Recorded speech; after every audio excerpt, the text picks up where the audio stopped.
The original Mass Effect game was described by review outlets as a triumph, a towering achievement, and as the most enthralling space adventure that's ever been created for a video game platform. It is the basis for the universe that inspired me to begin to suspect that video games were an art form as a teen. But it has been almost 2 decades since this revolutionary series beginning first hit the market.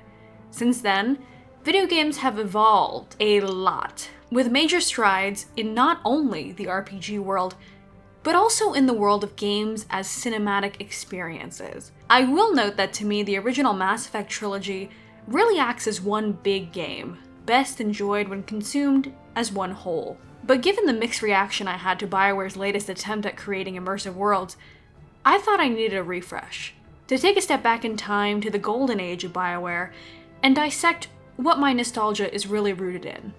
In this video, I will try to see if this game stands the test of time on its own, or if the shiny luster of its critical acclaim was chipped away by the sands of time. We will explore the game as it is in the modern context of gaming to decide if it's worth a first-time play or even a replay for those who are interested in reliving their time with the crew of the Normandy.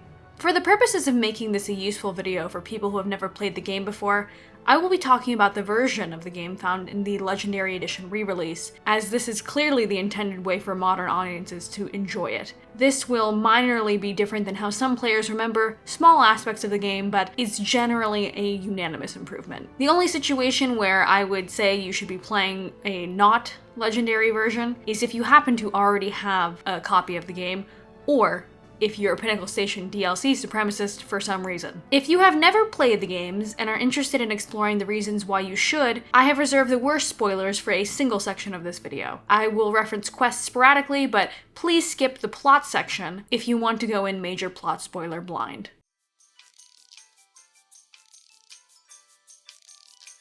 Let's start by discussing the most revolutionary aspect of this game: its sense of drama. Mass Effect really set a new standard for the way that games could be presented. In a similar way to how the invention of television meant that cinema snobs would look down on the small screen as a lesser storytelling format, video games, for much of their early history, were viewed as largely a silly dalliance, incapable of containing true narrative substance. Then, RPGs emerged on the market that told incredible stories and built great worlds, like the original Fallout titles, or even BioWare's own Baldur's Gate games, but at the cost of being delivered through ultra-complicated and difficult-to-learn game mechanics, as well as the connotation of being a dork. But Mass Effect really cemented the concept of video games as legitimate and as a digestible storytelling medium. Is it still as digestible as it was when it was released? Arguably not. We'll talk more about combat later, but it certainly plays with a more noticeable jank today. Nonetheless, it does have a timeless aura, if you will, given its drama-first mentality. There are a few ways that BioWare managed to create this distinctly curated, dramatic atmosphere. In terms of cinematography, there are a ton of action movie-esque cinematics throughout the game that chose style over interactivity. Conversation shots are framed very intentionally in a separate camera system from common gameplay. That is not new. They were framing conversations like that in KOTOR, this game's spiritual predecessor, but this framing combined with the so famous, it's patented dialogue wheel really put this game over the edge. By eliminating gamey things like numbers next to long sentences, or even having the cursor on screen during the dialogue sequence, players are able to really get immersed in the feeling of the conversation. Nowadays, there is no denying that this dialogue wheel feels reductive. There are also many times that the options can end up looping in odd ways, as options that you've selected already aren't automatically always stopped from being said again. Or, sometimes new dialogue will have the same written description on the wheel, so you might miss dialogue thinking you've already asked about a repeating subject. These are the quirks of the invention that would be worked out in later titles, but they end up aging this game, as they had yet to master the execution. It seems obvious in hindsight that a large reason for the invention of this streamlined wheel was probably also the ability to make the protagonist have a voice. There's no point in writing out the whole line on the wheel if Shepard will read it out verbatim. Instead, players can basically pick a vibe of response that they are trained to associate with wheel positions, and the voice of Shepard will do the heavy lifting of actually conveying the thought. This voiced protagonist in itself is also a major aspect to the cinematic presentation of the game, as players are no longer left to fill in the blanks on their protagonist like in other BioWare titles. Instead, Shepard himself becomes the star to this sci-fi action epic, an avatar for the player to live out their fantasies as they see fit.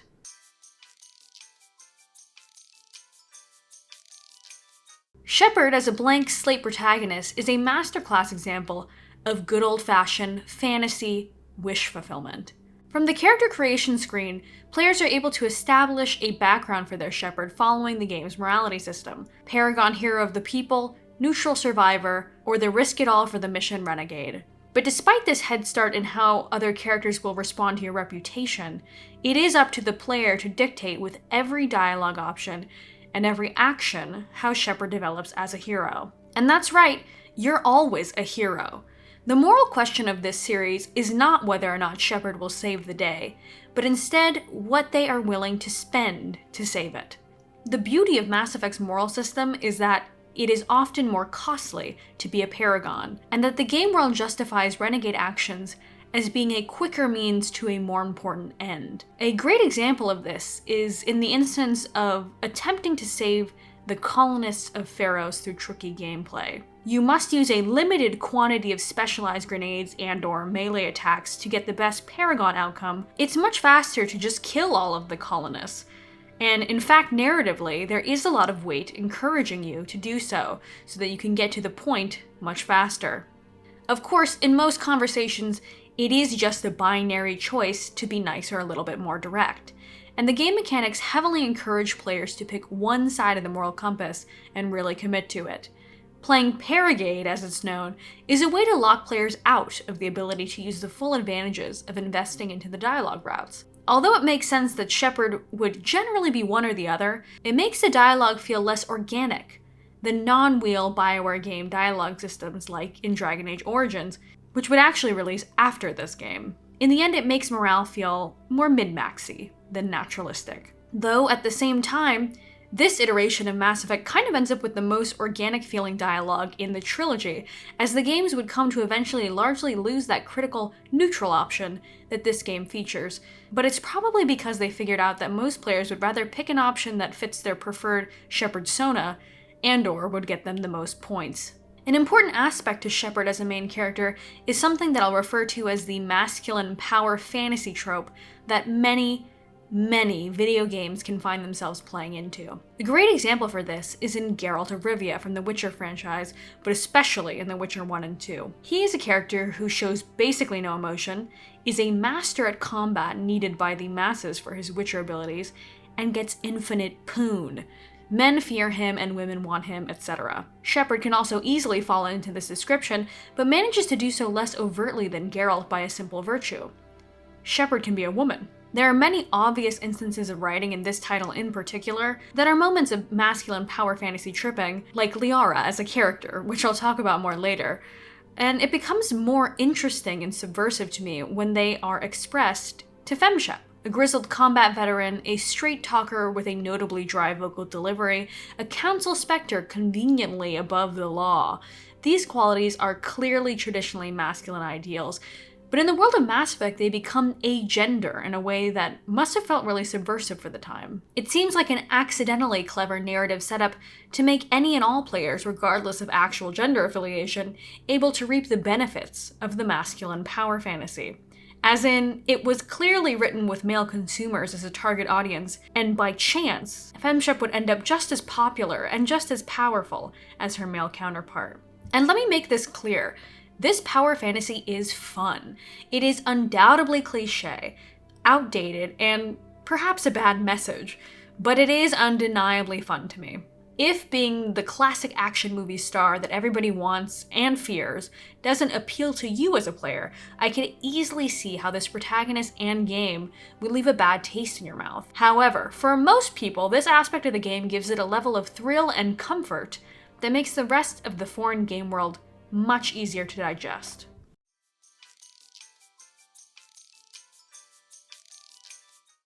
I don't think I've ever played a game that manages to so convincingly and cohesively create an entire universe as this first Mass Effect game. Keep in mind that one could complete a very fulfilling playthrough of this game in only about 20 hours. I've beaten it in 10 in the past. That is basically no time at all in the context of modern game lengths. And yet, in such an extremely short amount of time, this game manages to cram every square inch of its world and conversations with information that adds to the context of the universe of Mass Effect. The companions are a large reason for how this formula works. Despite the background of being a human working for the human military, your ship is filled with representatives of various alien species who are united in your common goal of stopping Saren, but all have the narrative goal of humanizing these literal aliens.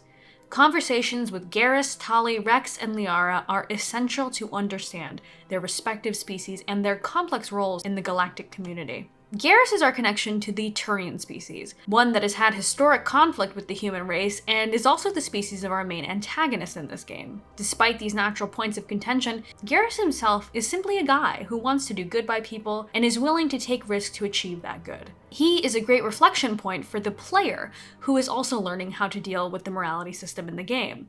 You can effectively treat Garrus like a ward in how you shape his morality alongside your Shepard, condemning his wanton abandon for life in his quest for a greater good, or encouraging his anti-hero tendencies. He is one of the most humanized characters on the squad, despite arguably looking perhaps the most alien. Rex is a grizzled combat veteran, much like Shepard, but despite his hard exterior, he expresses great remorse for the plight of his people.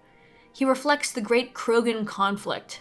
It is easier for his people to flee their homeworld and simply work as mercenaries for money, rather than dwell on their doomed fate thanks to the genophage.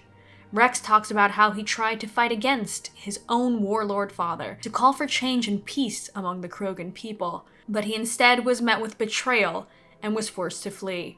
He demonstrates that even races that are famous for things like violence and brutality exhibit natural human emotions like fear and remorse. Tali is just a young, well, basically a princess, scrappy and itching to prove herself in the eyes of her people. She reflects the Quarian ideal of thinking of family and community above all else, even halfway across the galaxy.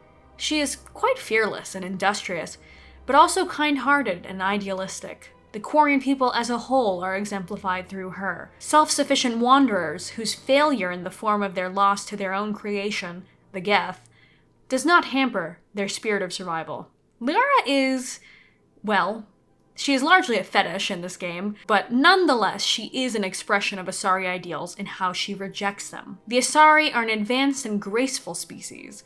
They are famous for their beauty and diplomacy, but also their biotic and tactical strength. Liara is just an inbred, socially awkward nerd, but she is posited as a social outcast in many ways, the opposite of the Asari ideals rather than an exemplification. This is no doubt a strategy the game takes to make the species more relatable and human through Liara, as the Asari can often come off particularly foreign given their lack of conformity to human understanding of time and gender. And then there are the countless other species that the player can run into that give even further depth to galactic politics. The devout Hanar, the commerce-minded Volus, the great scientific curiosity of the Solarians, the expressiveness of the Elcor, and even the hints of the grandeur of the Protheans, or touches of humanity in the Geth.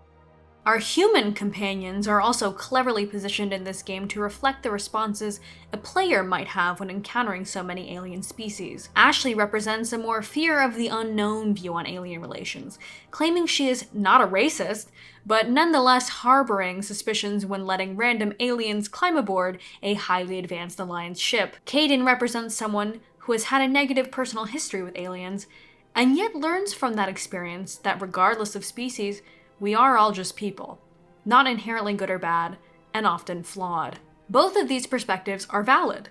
BioWare probably anticipated these would be the two prevalent perspectives of players first being introduced to aliens, and wanted to make sure that any player could have a companion on their squad that reflected their views, as well as a human to offer an alternative point of view.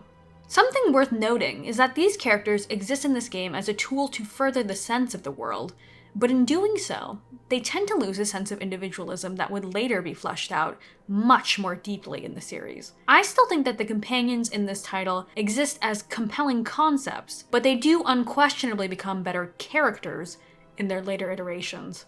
This game is absolutely brimming with interesting life forms, and to me, besides establishing cinematic presentation as a viable direction for video games, world building is the greatest thing that this game evolves in the greater game space. Yes, there are many games that have built fantastic worlds, but I can't think of another game since that establishes so much with so little. It is truly an achievement that I cannot understate, and would be the largest reason that I would recommend and have recommended this game, period. But in the past, when my raving about this game has inspired people to play, there's one thing that keeps them from finishing Mass Effect 1.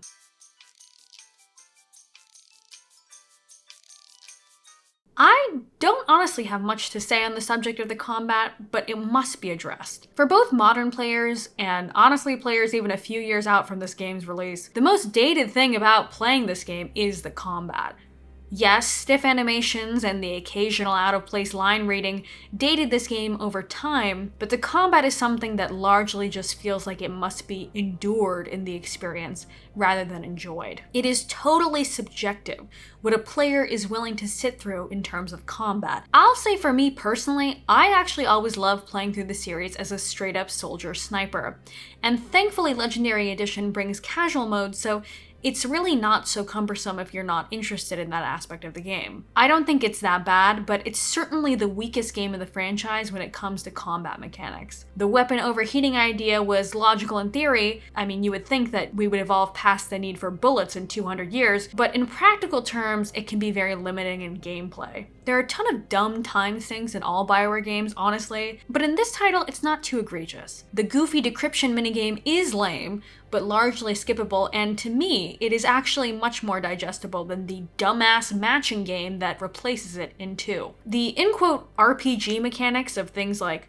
inventory, management, and weapon upgrades and mods are all largely irrelevant to me and are just there for fun, basically. And yes, the Mako does handle horribly. I'm of the general opinion that every second I'm not in dialogue or wandering around some beautiful world in a BioWare game is largely a waste of time. But in this game, they at least have the decency to keep these time wasters fairly compact. Even side questing in the same stock mercenary locations can end up feeling rewarding through narrative payoff and is pretty much totally optional. You are only rewarded in this game for engaging in the side quest content, not punished for missing it.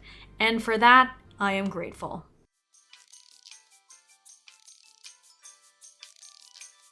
So another BioWare generality that I typically attest to is that these games play for me largely as big romantic novels. And I want to make it clear that I love that about them, and that romance is usually the aspect of these games that I find myself getting the most invested in. But I have to say, as a standalone title, the romance in this game is perhaps the worst of any BioWare game. I haven't played Jade Empire, but I feel like even KOTOR had a more interesting and relevant romance in it, in the form of Bastila Shan. The romance in this game is largely very force-feeling, awkward, and distinctly irrelevant. This is a moment where viewing the series as a whole, singular story really helps this aspect of the game. Because I am a true Liara fangirl, isolating her role and character to just this game is actually cringe. She is clearly a traditional virgin damsel fetish insert. She is, for some reason, always fainting after missions. Like, I have the same dialogue initiated 3 times where she needs to go lie down and Shepard comes in and checks on her. 3 times! That's crazy, because there are like 5 conversations with these companion characters in the whole game. Then on top of that, she brings up having a crush on me during her second ever Normandy conversation. She admits to this so freely, despite also claiming to be really bad with her words. Then she talks about being a virgin in a totally unprompted conversation about Asari mating. Then she breaks it off, saying that we need to focus on the mission, until shortly after, when we have a sexual encounter that she once again initiates. I'm left dumbfounded replaying this game today. I truly did not remember it being this horrible. It also seems to be a race-wide problem in this game. The Asari are so overly sexualized. Can I mention here that in the Legendary Edition, they add veins to Benesius' boobs? I actually think this is hilarious after they touted getting rid of Miranda's gratuitous butt shots from 2, but that's a tangent. And the Asari consort has sex with you despite having perhaps the least flirtatious line delivery imaginable.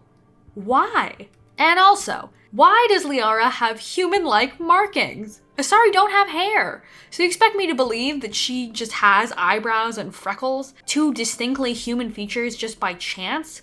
I can't imagine more blatant tomfoolery in the alien design department than this. An agender 106-year-old blue hairless person who dedicated her life to remote research of her special interest, who just so happens to have human features, be an untouched, barely legal virgin, who also takes it upon herself to initiate romance for the first time ever despite her demeanor with you, the player. It pisses me off, honestly, and it always has to a degree.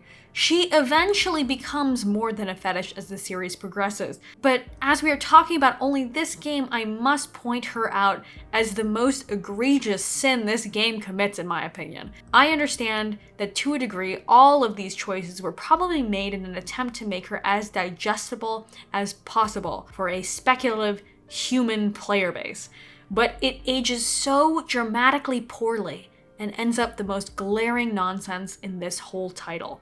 To touch on the other two romances, Kate and Ashley are both fine, depending on taste. All the romances tend to follow an obvious formula and don't get much content. They all feel tacked on in this game and far more enriching in the later titles. Generally, I think characters in romances are subjective, but Liara's character in this game is so heinous, so that's why I have to rant about it.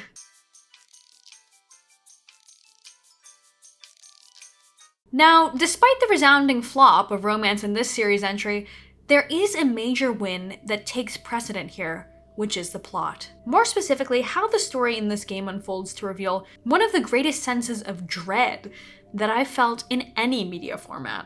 Mass Effect 3 would later take a lot of flack for many reasons on release, but we have to acknowledge that it would be burdened by concluding the story that was so amazingly set up in this game. Shepard and the squad encounter a Prothean beacon on Eden Prime, and in doing so, Shepard is exposed to a strange and undecipherable vision that would eventually piece together as being a Prothean distress call. Throughout the game's run, and through tons of reverent dialogue, the Protheans would be explained as the genius race of aliens that came before us. They commonly get the credit for creating all of the great technology that modern species rely on, like the mass relay network and the Citadel. It was the discovery of other Prothean beacons that propelled many species to the space age, with an initial beacon found on Mars advancing all of human scientific knowledge 200 years. And yet, despite their great achievements, they were wiped out 50,000 years ago, leaving almost no trace of their existence except the technology that they left behind. They are referred to with awe for their seemingly immense galactic unity and scientific advancement, making their demise all the more alluring as a mystery.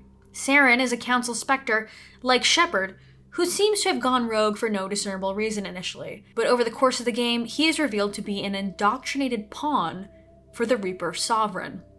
Shepard can attempt to convince him to renounce his allegiance to Sovereign, but the indoctrination is too strong. Saren becomes a great antagonist in this story because, much like the Turian on our squad, he acts like a foreboding reflection of Shepard. They are very alike, specters on a quest for knowledge about the Reaper threat. But Saren shows how dangerous the path is, just a step ahead from where we are narratively. He is a sad, complex idol for the perils of what can happen when wanting to save the galaxy at any cost begins to cost too much, and a once hero slips into the role of the villain. His inability to fight his indoctrination, even when it seems like he is breaking through, further bolsters the sense of fear about the Reaper's power. On Vermeer, it's elaborated that any organic life that spends enough time around Sovereign meets the same fate, but nobody knows why. The Prothean VI further corroborates that this is something the Reapers have always done, enslaving and indoctrinating races to carry out their bidding. And talk about cinematic, the conversation with Sovereign is perhaps one of the most impactful moments in the entire series. The music, the tone with which Sovereign speaks to you, the information he revealed, just all builds layers onto this perfect encounter that fills the player with a sense of that dread. And even when Sovereign is defeated by the combined might of all the Citadel forces mixed with the Alliance fleet, the player is still left with the worry of knowing that it took all that just to stop one Reaper. I personally feel like the Reaper threat is really what gives this series its great emotion, and all of that powerful exposition starts here. Hearing that the Protheans, despite their great strength, fell easily to the Reaper's inevitable galactic conquest, and that they were just one of many cycles to do so, holds an immense narrative weight in this game. The revelation that the Reapers themselves created the mass relays, and the Citadel, and the seemingly harmless Keepers is jaw-dropping. Entire civilizations have been built on this technology, just like the Reapers planned. It sets up the stakes of the series perfectly and is one of the largest reasons to be invested in this game. Even though we learn the name of the enemy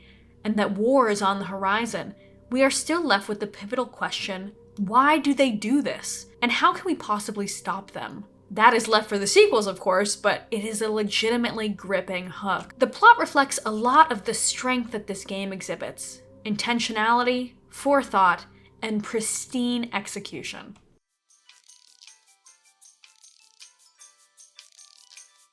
Mass Effect 1 has a lot of jank that comes with being nearly 20 years old. But behind all the goofy stock animations and flimsy combat, there lies a world so brilliantly crafted and realized that it does still warrant a play to this day. The cinematic presentation, streamlined conversation system, and narrative clarity that was crafted by BioWare was unmatched for the time.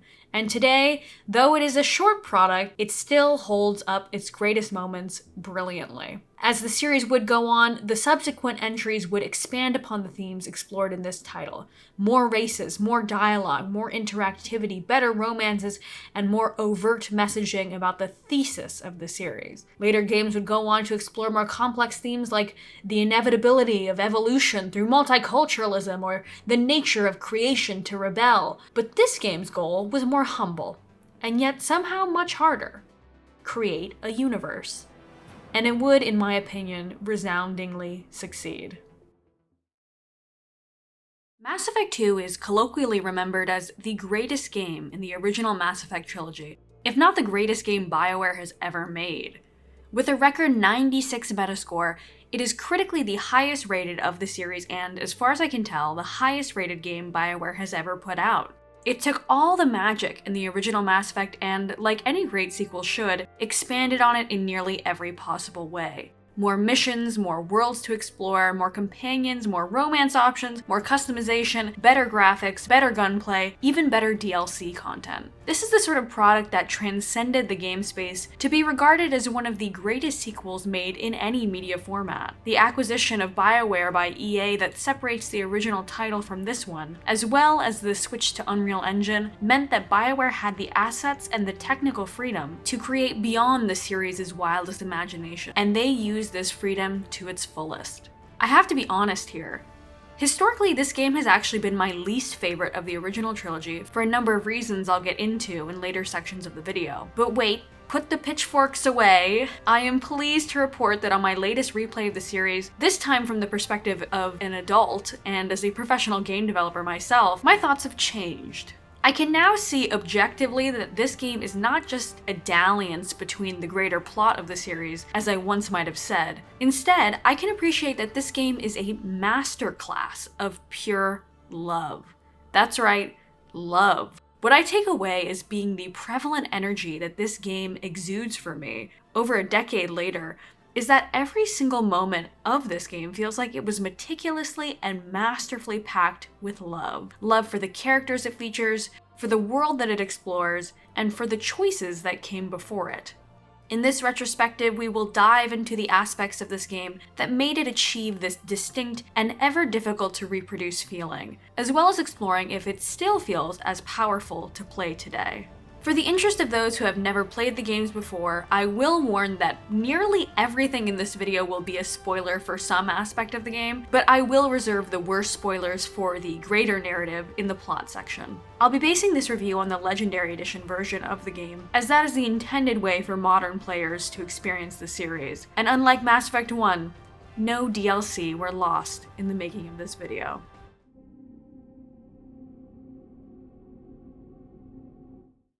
There is a major overhaul in this title that defines it. So famously, in fact, that BioWare's latest game emulates it, despite over a decade of experimentation and evolution in between them. This is, of course, the famous companion-focused narrative structure, aka the Suicide Squad. In previous BioWare titles, the structure was more world-focused, which made sense because the purpose of those titles was to establish a world. In Knights of the Old Republic, Dragon Age Origins, and of course Mass Effect 1, the structure was as follows. There is a big opening act of some kind where we establish the stakes of the world and why the player character should care. For Mass Effect 1, that was Eden Prime and the Council making Shepard a Spectre. In Dragon Age Origins, this was expanded with the famous origin system of that game before they all converged at the events of Ostagar. Then, Act 2 of this formula involves exploring 3 to 4 major world hubs and solving the issues in that area that would connect to the larger plot somehow. In Mass Effect 1, this was in the form of Pharos, Noveria, Therum, and Virmire. These would be prolonged sections of the game, usually less than 5 hours of game time per major section, that would need to be resolved through some long, convoluted set of circumstances that involve learning about the local problems and thus greater world context surrounding that problem. I.e., we need to stop Saren's second-in-command, Benezia, but in order to get to her we have to solve some local political problems, and also have to decide the fate of the ancient alien race, the Rachni, etc. Then, after all the independent sections have been dealt with, the final act begins, where all of the work you've put into the world pays off. In Mass Effect 1, this is in finally getting to the Conduit on Ilos and catching up to Saren. Or there is a more evolved version of this final act in the form of the Landsmeet in Origins. I say Origins is more evolved because there are a ton more factors that go into the outcome of that final showdown than the one in Mass Effect 1.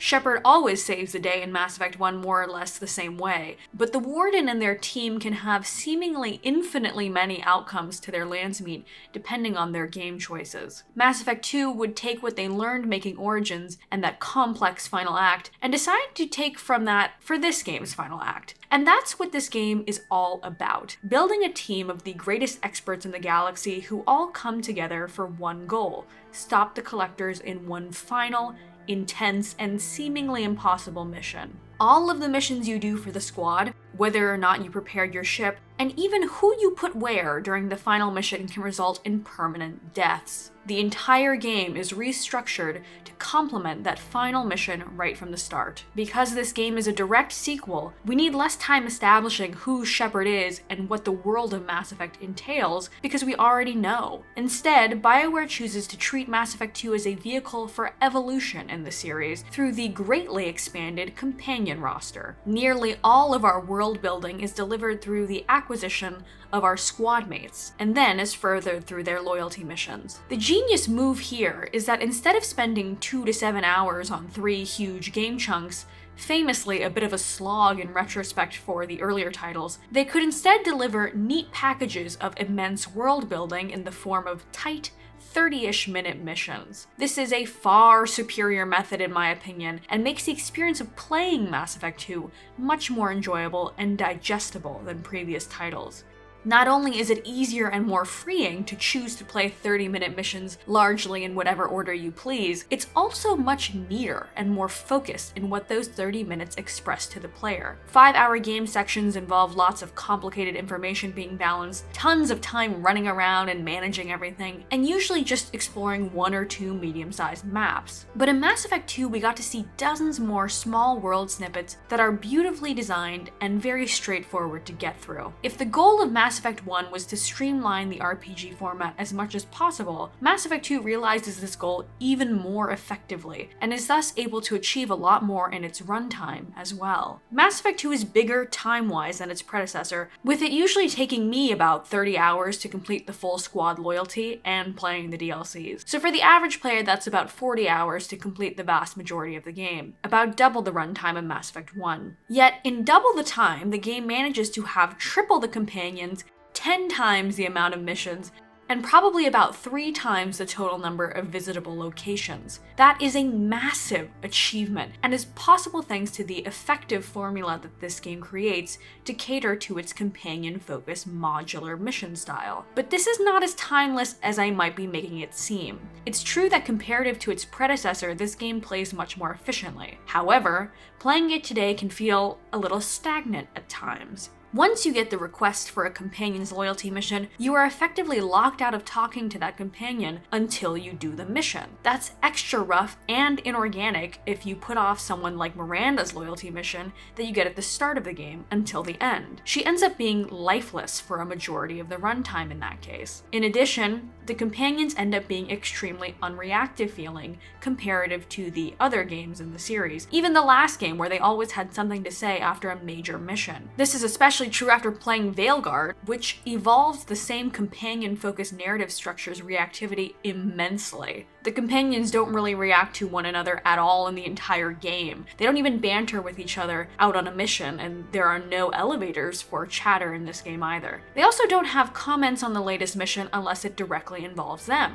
So they end up feeling like dolls sometimes that are only interested in themselves and Shepard. But this is an opinion that is formed in retrospect compared to other titles, and is not super noticeable while you're actually playing, because there are simply so many companions to contend with that you will rarely notice a lack of someone to talk to while playing, unless it's your favorite character and you finished all their dialogue early.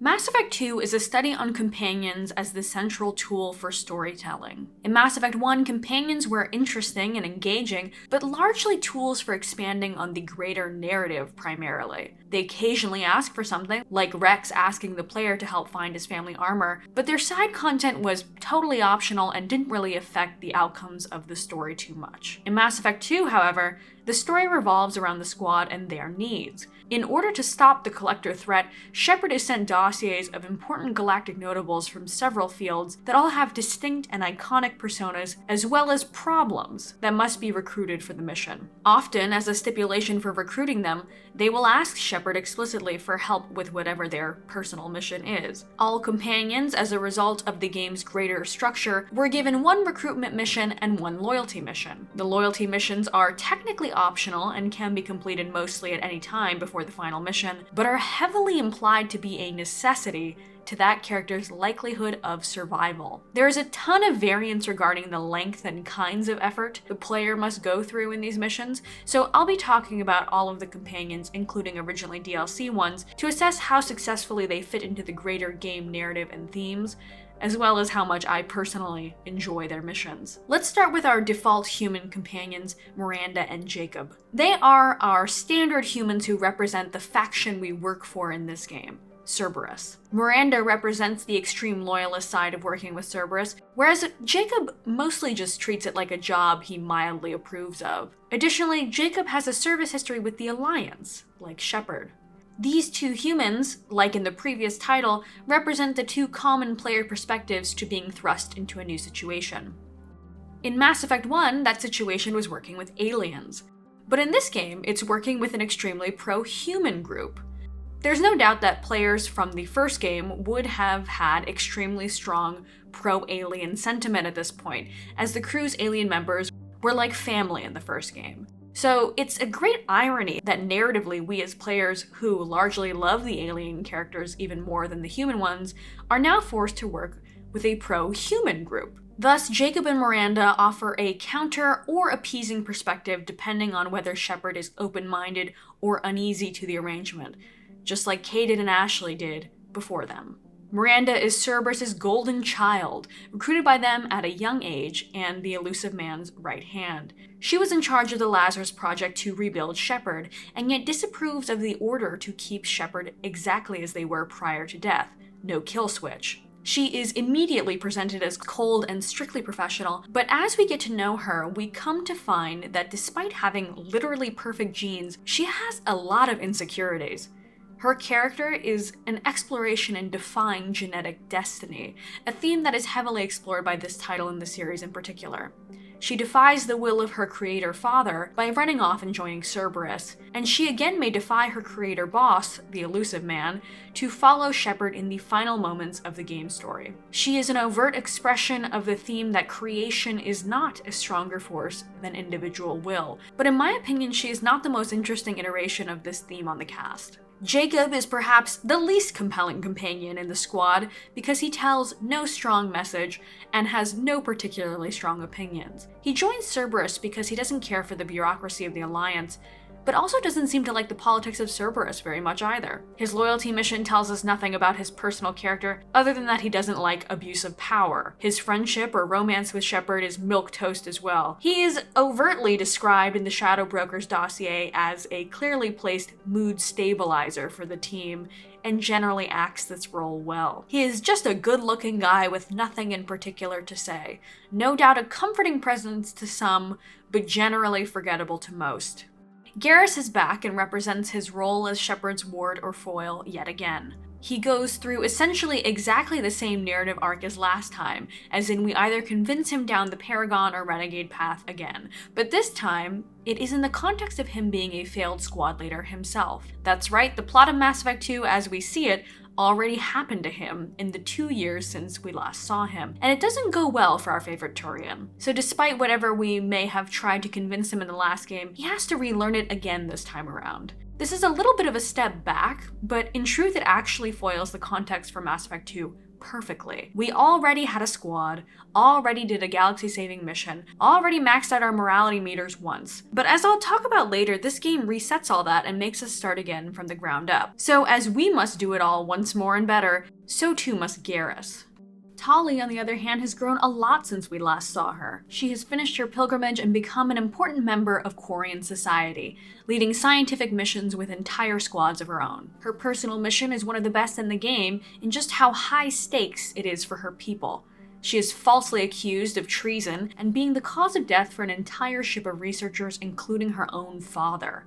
It is revealed that, of course, she is innocent, and that instead this whole trial would be essentially a grander political argument about whether or not the Quarian people will engage in open warfare with their creations, the Geth, to take back their homeworld. This is one of the most important loyalty missions in the game with regard to Mass Effect 3/galactic consequences, and you really feel it in how the trial is talked about by the admirals. Tali yet again acts as a narrative bridge between Shepard and the Quarian people, but in this game she is really given a chance to shine individually in her direct conflict with her own government, rather than just talking about her people wistfully from afar like before. Mordin Solus is encouraged to be one of the first companions recruited to the team and plays a major role in its ability to combat the Collectors. He is a brilliant Salarian scientist and doctor who has also served on the Salarian Special Task Group. He is calculating above all else, choosing logic as a coping mechanism to justify the atrocities he's committed. He was one of the scientists behind the Krogan genophage, the mass GMO that cut their birth rate exponentially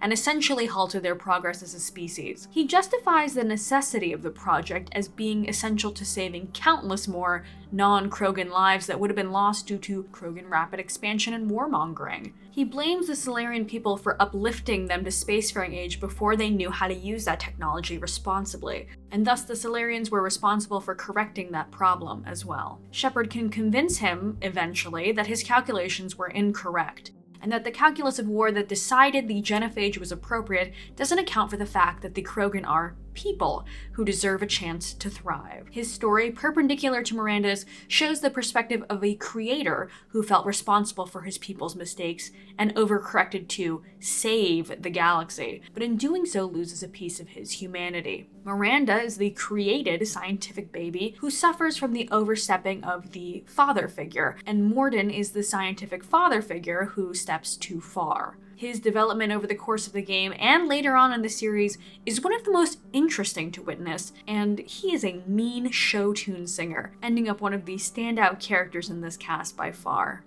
Then there is the direct result of his actions exemplified: Grunt. Grunt is a test tube baby, just like Miranda, created to be the perfect specimen of his people, whereas Miranda was created largely for vanity reasons and desires to be a rebel against her father.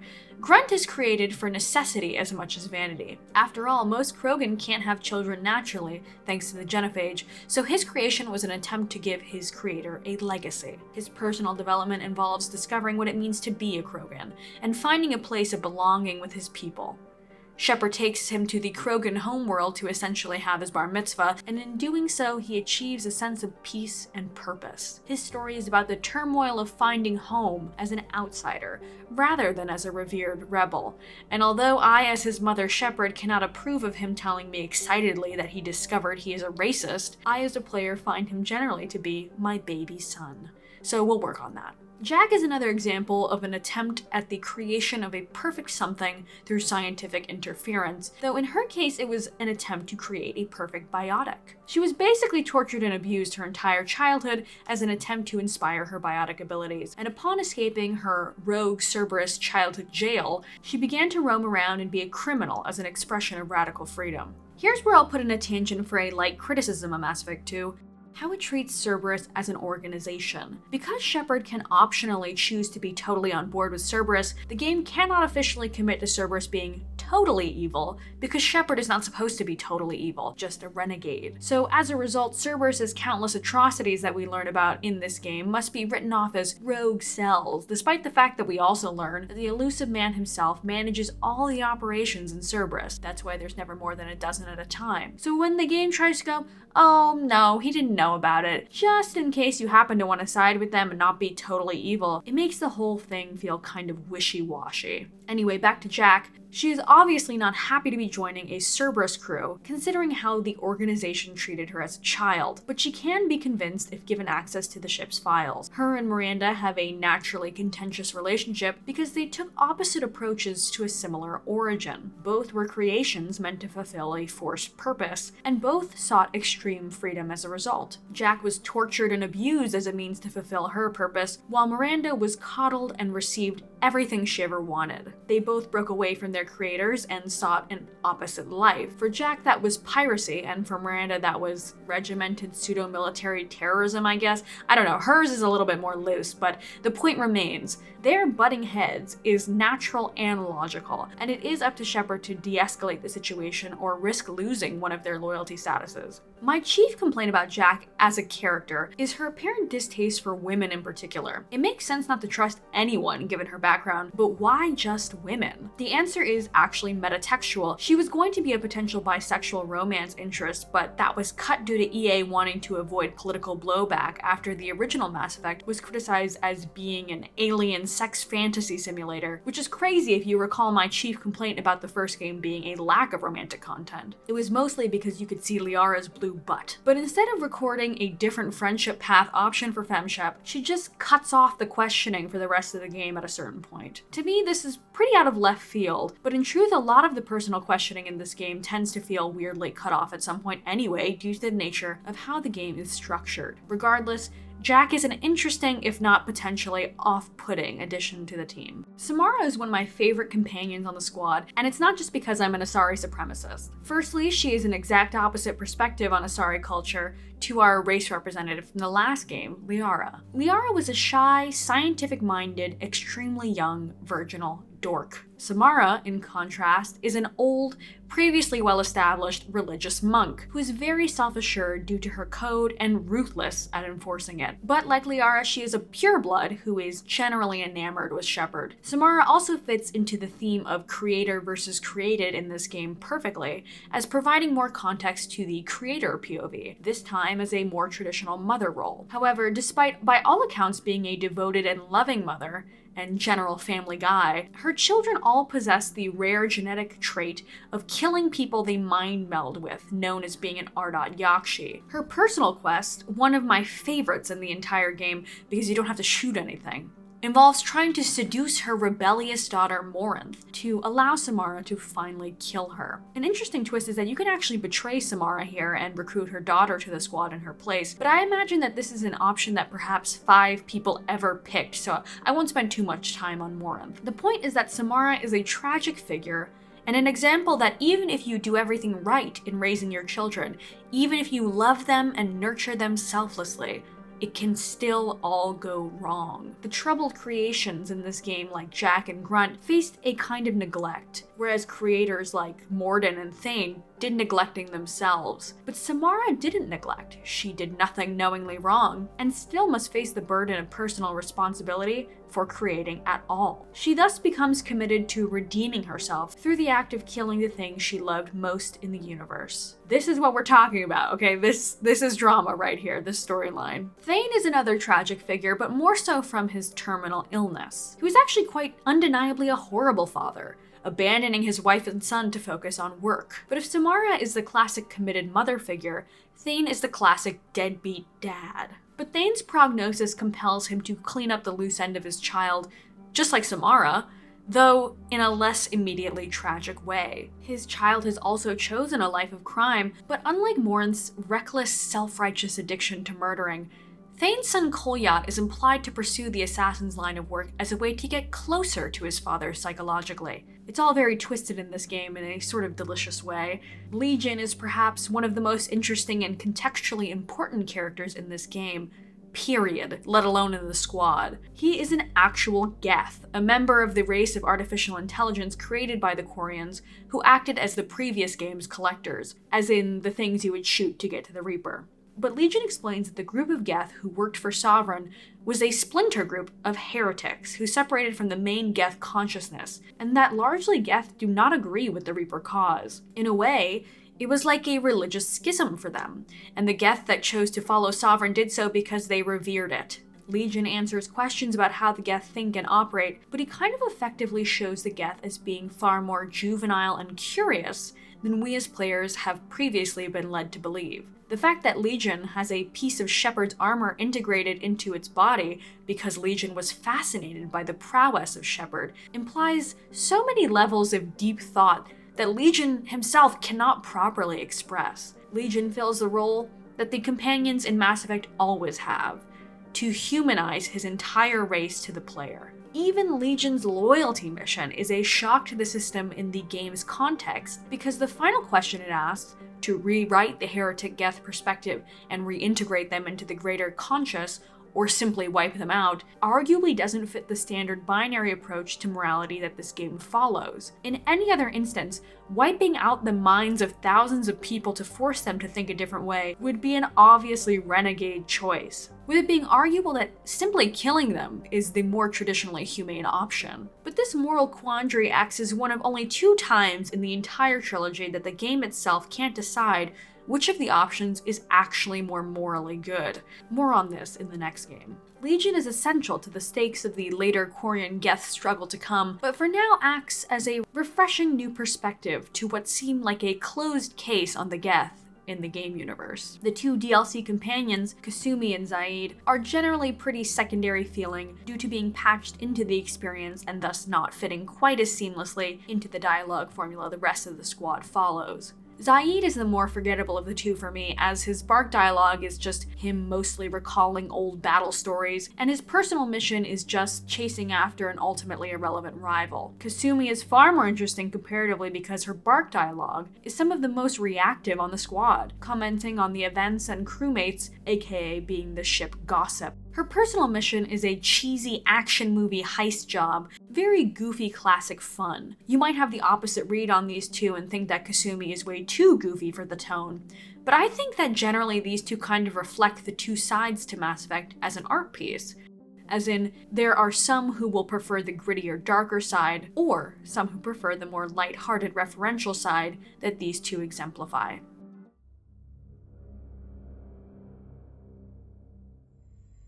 So I love the companion cast in this game, but I have to be honest and say for me personally that the romance in 2 is another L. I am very well aware that this is not the majority take here, and that a lot of people will love their romances in this game. But I bear the burden of being a gay woman, so my options in this title are essentially nothing. A low blow considering that romance is one of my favorite aspects to BioWare titles, but I have to say that it's to this game's credit that I have as many nice things to say as I do, despite being romantically snubbed by corporate. Historically, I played this game totally chaste until the Shadow Broker DLC, more on this later, and didn't engage romantically with this crew at all. For the sake of drama on my most recent playthrough, I pursued every woman I could as much as I could. This meant flirting with Kelly. Don't ask me about the commander and personal assistant dynamic, I don't want to talk about it. The striptease is insane, but I would say ultimately not very fulfilling. The more interesting one for me was Samara. She doesn't count as an actual romance option, as you don't get an achievement for pursuing her because we never actually hit any bases, but she and Shepard can admit to having feelings for one another before I push her a little too far, and then she never speaks to me again actually. Fair, to be honest, because she kept telling me not to pursue, but nonetheless, the attraction is mutual. And before you say I could play as a male Shepard, I want to let you in on an insane personal secret. The first time I played the series, I actually played male because I knew ahead of time that that would give me more female romantic options. And you know what? I still didn't romance anyone in this game on that original playthrough because I didn't want to cheat on Liara. So basically, I am my own worst enemy. I will acknowledge that this game does account for the unexpected monogamy, and at least references the Mass Effect 1 romance when available. In general, this game is pretty respectful to Mass Effect 1 choices, I think, but the option to just look longingly at a portrait of your past game romance before the final battle, if you remained faithful the entire game, is a nice touch. For any sane and hopefully straight or bisexual modern players, there is a lot here. Garrus, Thane, and Tali are all famously well-loved romance options with a lot of payoff in the next title. I just unfortunately am gay, so I have to sit this one out. I'm not too mad as I know what's to come, but I think when I was younger, I was more mad about it. And so although I personally have a strange relationship with romance in this game, I would love to hear about how others enjoyed their romantic experience in this one, or that this video inspired you to fire the game up again and go rekindle the old flame.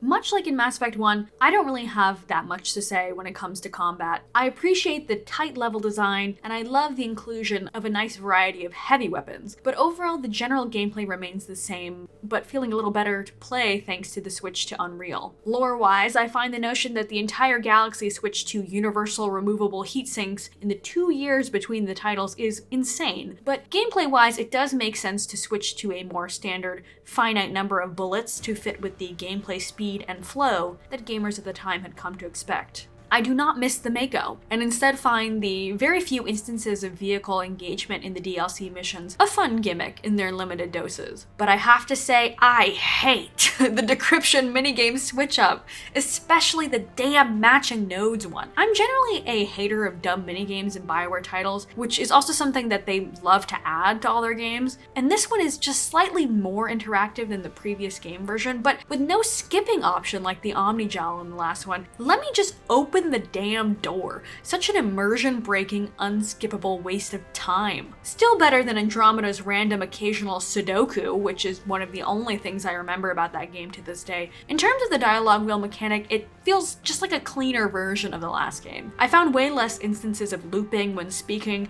and I think that the quick time events are kind of funny. The Renegade ones are way more fun usually, and even though I play Paragon and don't pick all of them, I am tempted to, knowing that they are often actually more helpful as well as fun to watch. It's another gimmick of the time to include QuickTime events. I think that gaming has moved on from the trend, but I can appreciate the idea, at least, of trying to make cinematic moments have a small element of interaction. It is a video game, after all. RPG elements have been streamlined in this game as well, which I appreciate. I never really cared about the more traditional inventory system in the last one, and I usually prefer to keep my characters in their default or iconic looks the whole time anyway, so the universal upgrade system works well for me. I think they knew that I basically have the majority opinion in that regard, so it seems like an obvious way to streamline a minor aspect of the game, while still allowing Shepard to have fun little customization moments, like picking their casual wear and armor, and also keeping fish. I can't wait for that damn auto feeder in the next game though. Kelly should have offered to feed my fish eons before she did.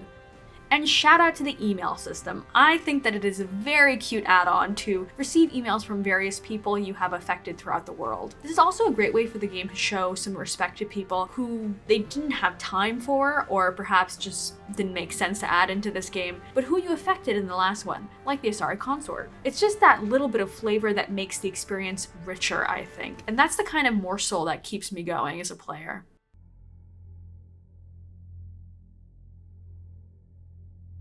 So this is actually an aspect of the game, oddly enough, that made it the weakest in the series for me for a long time. The truth is that Mass Effect 2's overarching narrative plot is just a worse retelling of the plot from Mass Effect 1, because it's not really the point of this game. The point of this game is not to build the world, it's to build the team. So instead of focusing too much on the intense realities of wartime like we will in 3, this game must position itself in such a way to allow Shepard the time and freedom to focus on the squad rather than the Reapers. Mass Effect 1 ends itself in a perfect position narratively for a sequel that focuses on the grand epic battle with the Reaper threat. We know they are coming, and they are powerful. At the end of that game, we don't yet know what motivates them or how they will arrive. Mass Effect 2's iconic opening is set pretty immediately after the end of Mass Effect 1. We are still investigating remaining Geth cells before being surprise attacked by an unknown massive ship. I have to say, if nothing else, this opening is dramatic in a great way. The urgency, the surprise, the drama of your romantic partner running up to you and saying they won't leave, the silence through the blasted up walk to Joker, it's just so dreadfully well made. I knew what was going to happen, and still my heart sank as Shepard suffocated while falling into that nearby planet's atmosphere. This is the kind of stuff that makes the game great to me. But that's about as good as it gets to me until the end. This death and time skip is a tool that allows Shepard to start again from the ground up, conveniently still a Spectre, and working for a non-alliance pro-human rogue faction. This means we have all of the same funding, and even the same ship but better, while also being free from the bureaucracy or laws that we might have had to vaguely consider before. Of course, we never had any real limits in the last game anyway, because we were a Council Spectre, the greatest plot armor ever invented, but now we have even less to worry about in terms of oversight. The Collectors act as our main baddie group in this game. They are an interesting study on how the Reapers work once we find out that they were once Protheans that have been enslaved and evolved over thousands of years to be a strange synthetic organic hybrid, much like the Reapers themselves. But ultimately, Harbinger is a nothing villain stand-in, far less interesting than Saren. I won't say the Geth are more interesting than the Collectors because that's actually unfair to this game. That makes them more interesting after the fact thanks to Legion. In Mass Effect 1, the Geth were generic bad guys the same way that the Collectors are for most of this game. Here's what I'll say is the best aspect of this plot. Finding out why the Reapers are doing this: reproduction. Such a simple biologically innate answer to what was previously presented as an unknowable grand pursuit, but it, in a classic Mass Effect sort of way, humanizes the Reapers in a shocking twist. That's what Mass Effect 2 does really well with, is revealing things that seemed so daunting and grandiose initially are kind of just the things that we do. The Reapers are still beyond comprehension in a lot of aspects, but seeing them assemble a human fetus Reaper is the sort of shocking cinematic horror that people really remember fondly about this series. It's shocking and horrific, yes, but also totally logical. Once we understand that Reapers are a strange amalgamation of synthetic and organic, their need to reproduce by harvesting tons of DNA not only makes them more real, it also makes their massive numbers seem more unbeatable as well. If just one Reaper takes the DNA of millions of organic individuals, how many cycles and how many billions were slaughtered to produce the massive Reaper fleet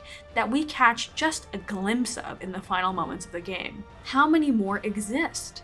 How long have they been building up civilizations just to come around and harvest them? What Mass Effect 2's final revelation reveals is that the incomprehensible dread that we felt at the end of Mass Effect 1 was only just the tip of the iceberg for the scale of destruction that these Reapers are capable of. So that is what's great about this game's plot. But it is just the final mission that contains that greatness. The rest of the game is very plot dry because the focus of the game is about the companions. Each Mass Effect game has a few narrative missions. In Mass Effect 1, the mission is to create a universe, as well as to ask the player to explore the Machiavellian notion of whether it is better to be feared or loved. Hence, we have the Paragon and Renegade morality system and the plot structure that we do. The narrative mission in this game, however, is to continue the same morality system with the same protagonist, but this time we must do it all again with a finer focus on the squad. This is to further emphasize the morality system and its effect on those closest to you. It is also meant to ask the player a deeper thesis question. Is it always a creation's nature to rebel, and a creator's nature to oppress? This thesis question is shown in Squad from multiple point of views, from the mother-daughter or father-son dynamic in Samara or Thane's quest, to the creation-creator dynamic between Legion and Tali. This is a thesis that is just setting up an even greater thesis that will evolve from it in Mass Effect 3, but that means that it's not finite feeling enough in this title to have a true answer. Look, the question is compelling as it is, but repeating a plot but worse while improving the squad without achieving true resolution in the title does support the general assertion that this game's plot is, if not a dalliance, a incomplete setup for the next game. I don't think it's the end of the world because it is filled with so many great moments and steps forward. I just wish that Mass Effect 1 and 2 could combine posthumously to take the plot of 1 and the squad of 2 and make one mega game. As a final statement on the plot, I'll sum it up like this for clarity. Mass Effect 2 repeats a lot of the development that we already had in 1, but nonetheless achieves its personal goals as a title in the trilogy. It manages to be focused on its squad above all else, while also establishing why the Reapers are coming, and raises the stakes of their impending arrival even more for Mass Effect 3.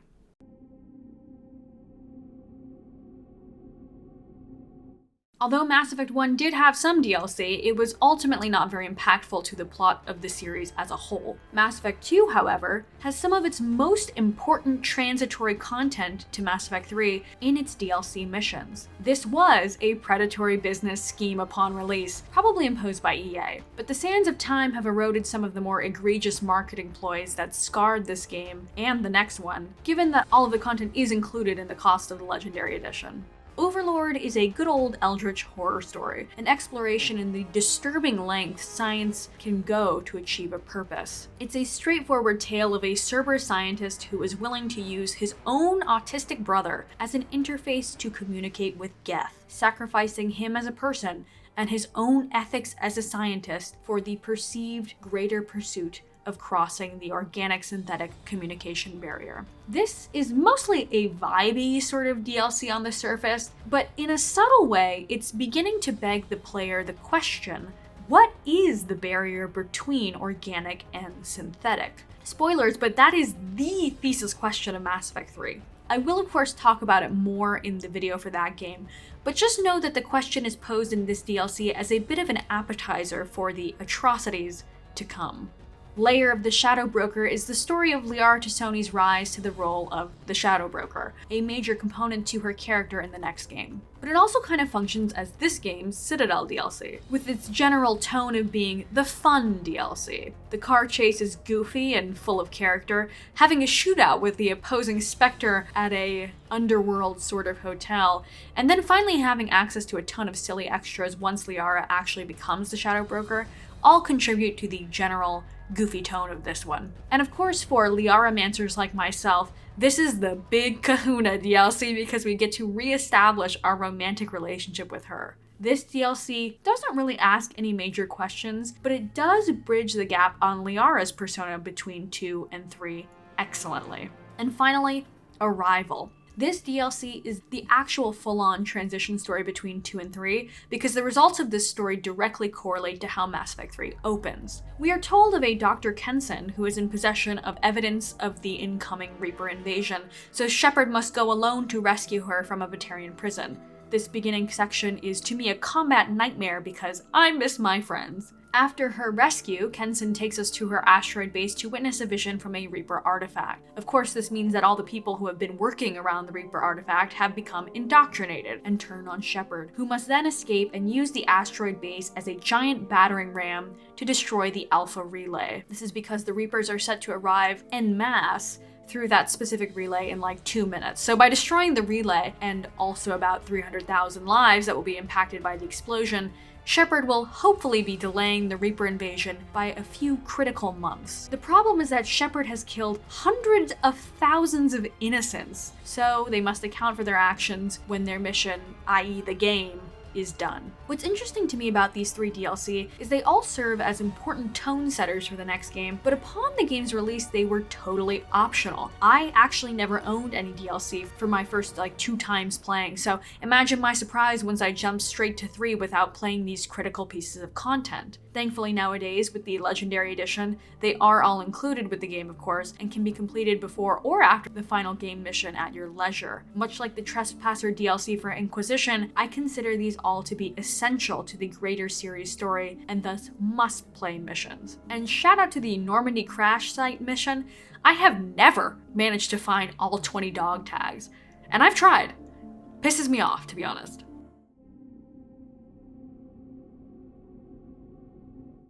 Despite going into my replay of this game with negative preconceptions due to the lack of romantic content for me personally, and the general step back that the game takes plot-wise, I am wise enough now to see just how much this game manages to achieve. It is really, in all ways, the perfect sequel to an already outstanding first entry. It is not ageless, but there are moments in this game that justify its continued touting as one of the greatest games of its time, and one of the best that BioWare has ever put out. It elevates the name Mass Effect, and it possesses all of the qualities that made the series so iconic in spades. All I can say is that playing this game makes me eager for more, and I am so excited to revisit its follow-up and conclusion in Mass Effect 3. Thanks so much for watching, and stick around, because secretly, Mass Effect 3 is my favorite one. It's not an easy thing to follow the most successful game in a studio's history.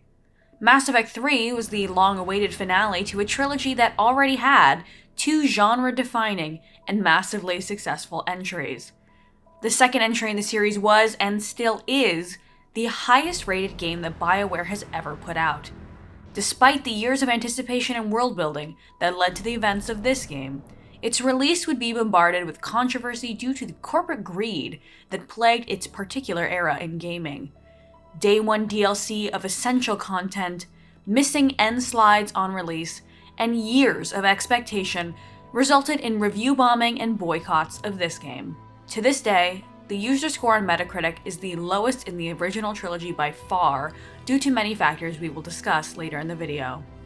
But despite its initial reception, I as a player cannot help but admit that this game has always been my favorite in the trilogy.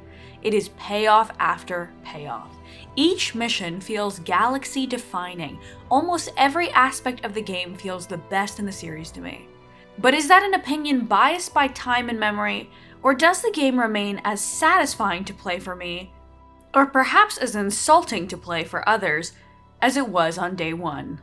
This is the third part of a series of retrospectives that I've made about the Mass Effect series, so if you're interested in hearing my modern thoughts on the first 2 titles as well, feel free to watch those videos before this one to get a feel for my perspective going into this game again. Just like in those videos, this one will be referring to the Legendary Edition version, which makes some very critical tweaks to how the game works today versus release. If you're watching this video to see if this game is right for you, I want to put a sweeping disclaimer on the top here for you. I cannot imagine that this game would be even remotely as great to those who have not already played Mass Effect 1 and 2. This game should be treated, in my opinion, as an end to an ongoing story, not as the first taste. I am a die-hard proponent to treating the trilogy as one big game. With that being said, this video will be very spoiler heavy, but as always, the worst spoilers will be reserved for the narrative section of the video. A difference in this retrospective versus the prior two is that narrative will not refer to a subsection of the video, but instead to its second act. There is a lot to talk about in this one.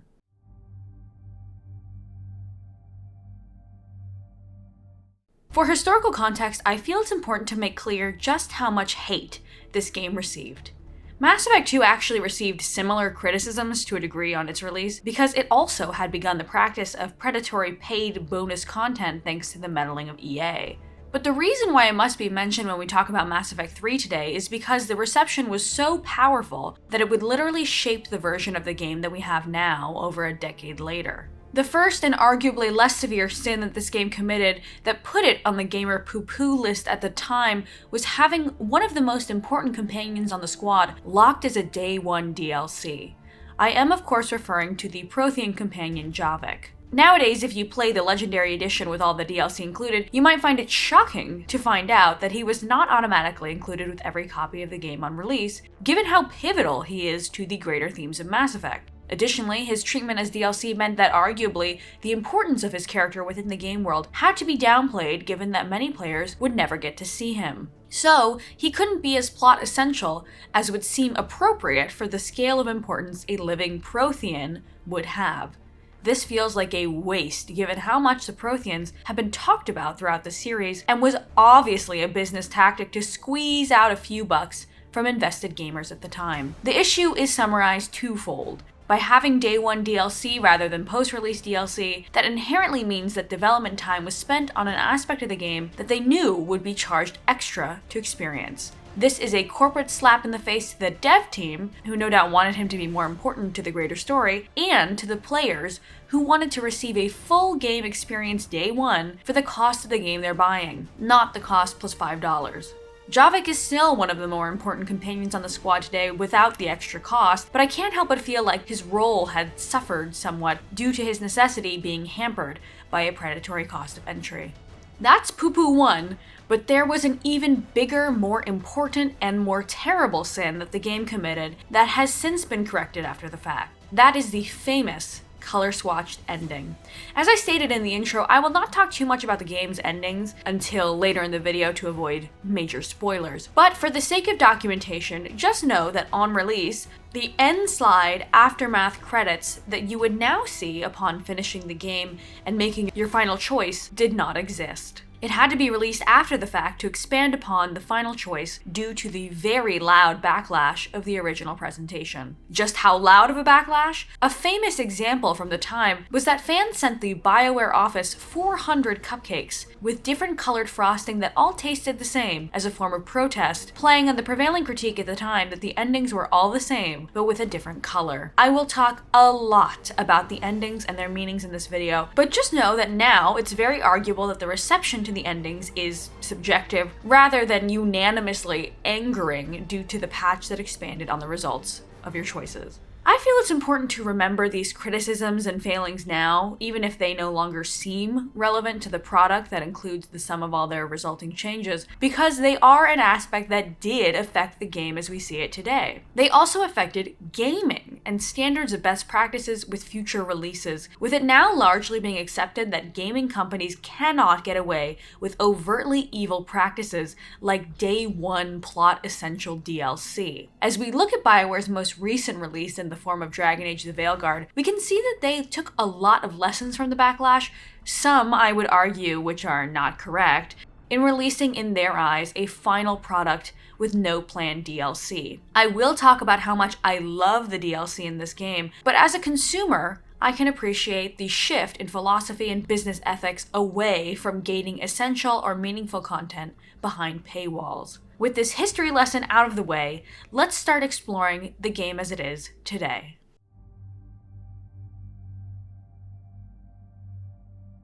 In Mass Effect 2, there was a revolutionary formula that BioWare had crafted to serve the focus of that game, its squad of characters. The final mission-based structure gave every companion equal weight, and is remembered fondly because it allowed the series to tighten up some of its more sluggish aspects. But Mass Effect 3 takes a new approach, a much looser one, that somewhat combines 1 and 2.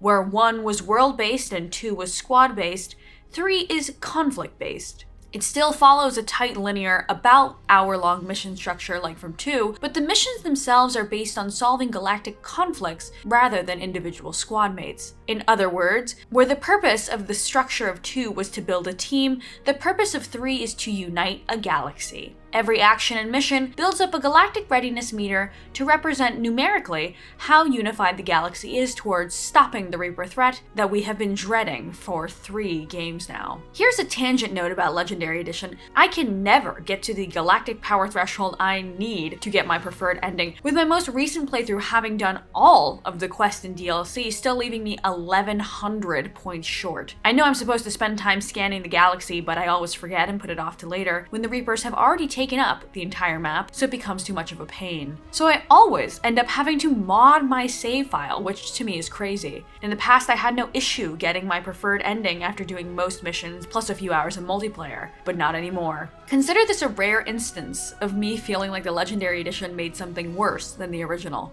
To me, this conflict-based structure is a much more organic approach to storytelling than having each companion get a set 2 missions. It emphasizes the point of this game as well, to conclude the great galaxy-defining and series-spanning issues, rather than to hang out with the besties. Companions do not have loyalty missions at all in this game, at least not in the way they have in the past. Companions do generally have game events that matter more to them, usually based on what happens to their homeworld, but largely they are unaffected beyond commenting on levels of destruction, with one major exception. What I like about this game's structure is that these grand conflicts feel much more important than individual squad member loyalty missions. They usually have an immense amount of greater narrative importance that hold a heavy weight for players who have heard about the problems since like hour 1 of Mass Effect 1. Hearing Rex talk about the genophage, or seeing the Geth's progress over the series from bland villain to sympathetic friends, these are issues that feel greater than anything we have faced before, and they make up the entire game. This is not knocking the loyalty missions of the squad from the last one as a lesser format per se, as obviously we as players feel very strongly for our squad mates in all these games. But the payoff, to me, of concluding these missions that have been building up over the course of 3 games is exactly what this game was meant to feel like. That being said, this mentality of finality and grandeur has its drawbacks as well. Defeating Sovereign in the first game felt like a monumental achievement, but Mass Effect 3 takes some of that achievement away by letting you do absurd things, like defeating a Reaper single-handedly on foot. I understand that sort of tomfoolery is a result of power scaling as the games have gone on, in a sort of distinctly Dragon Ball kind of way, where the games need to up the ante as the series goes on, which then results in far-fetched moments like that. But generally, I think the resolutions to the various conflicts are handled very well. There's a very overt reason for this game's structure change. Mass Effect 3 has an overarching thesis that I will touch on many times in this video, and it is a thesis that attempts to neatly and succinctly package the messaging from every game in the series into this one. Interculturalism leads to evolution.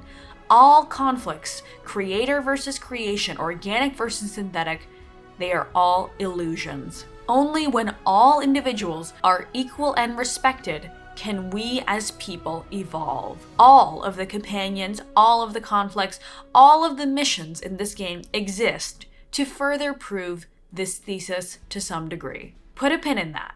We will explore it heavily when we talk more about the plot and the endings.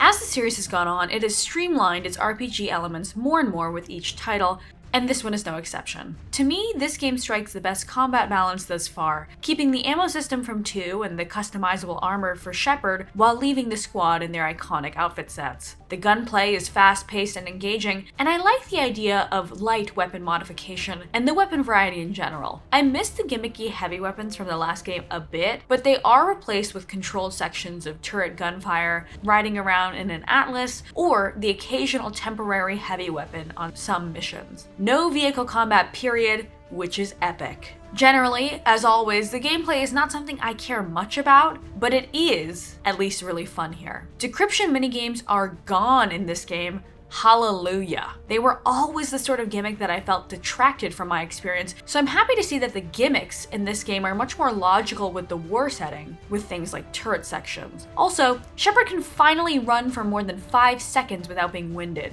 At last, the elite soldier has enough lung capacity to imply military-level endurance. But we must bring up an aspect that has become so streamlined that it's lost a bit of itself: the dialogue wheel. In general, I feel as though there are way less investigation options in this game. They are certainly still there, but I feel like we may have one or none in far more conversations in this game. This is an aspect that feels like a cut-for-time necessity that is also evident in the loss of the neutral option entirely. A vast majority of the conversations in this game have no more neutral option anymore, which is honestly a change that feels inevitable to me. Most players will never pick a neutral option because they don't want to lose out on the points associated with their chosen morality style for the playthrough. So when development time is dire and each dialogue option is expensive, it makes sense to cut the one that nobody is going to pick or doesn't further the narrative in some direction. Some might disagree with me and argue that the neutral option is necessary for making conversation more realistic, as not every response in the world is binarily moralistic, but practically speaking for me, I do not miss it as an option. Overall, this game tends to cut away even more fat from the already lean gameplay approach to Mass Effect 2 in a way that I usually find to be the most natural feeling to play in the series. I can easily see how some might find this game's level of streamlining to be one step too far, but as a person who plays the games for the story and not the RPG elements, I am satisfied with my gameplay experience.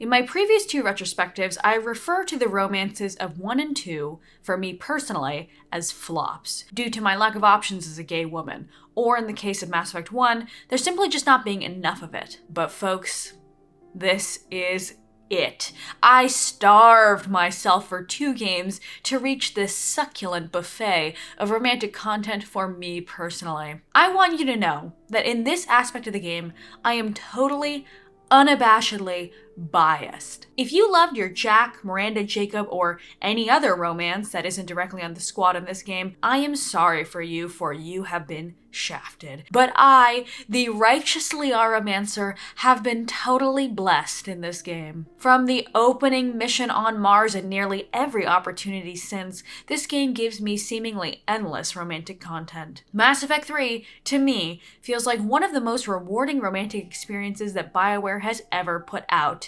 Seeing Liara grow as a character over the course of the games has been leading up to this one, as she finally comes into her own as a perfect balance of her shy, awkward nature forced into the role of one of the most important people in the galaxy. Garrus and Tali have similarly rewarding romances, with their characters' growths over the series and subsequent level of importance galactically in this game, giving their romances a similar weight to Liara's. But we must acknowledge that the evidence points to Liara as the default romance of this game, and thus the most rewarding content-wise. BioWare always plays favorites in their games, with one romance tending towards having the most content or implied payoff, and I am so blessed to prefer this one. Minute per minute, and in the fact that she cannot die, Liara is clearly the one that the devs favored a little more than the others. And so, having her as a romantic partner means that I am able to gorge on tons of juicy little references and moments throughout the game. It just feels extravagant compared to the last 2. Not to say it's perfect, there are little hiccups for sure. Liara does begin the game a little reserved with the status of the relationship up in the air, despite us canonically banging and rekindling like 6 months prior. Despite tons of romantic moments, and like halfway through the game, she still calls me her friend. Huh? That one took me a little back. That and the fact that Caden said he still had feelings for me at the same time, despite no indication from me that I was anything other than in love with my blue wife. Of course, I know that this is a gameplay moment to decide whether or not to officially commit to the romance, but come on, friends? Please. Tali, Liara, and Garrus have romances that feel like they have been building up for a long time. Because they have, and finally get to have rapturous payoff in this game.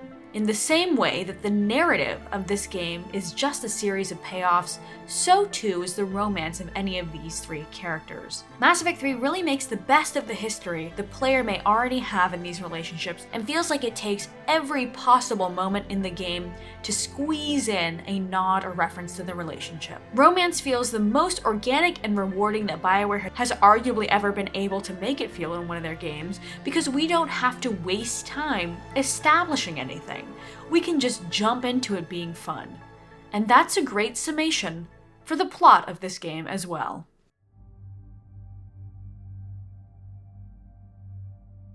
We open on Commander Shepard still grounded and discharged from service after the events of the Arrival DLC from 2, where Shepard kills like 300,000 innocent Batarians to delay the Reaper invasion. It's been 6 months of precious time to prepare that Shepard has been stuck. But we pretty immediately are called into an Alliance Council meeting with Anderson, where they ask Shepard if the forces they are seeing are Reapers.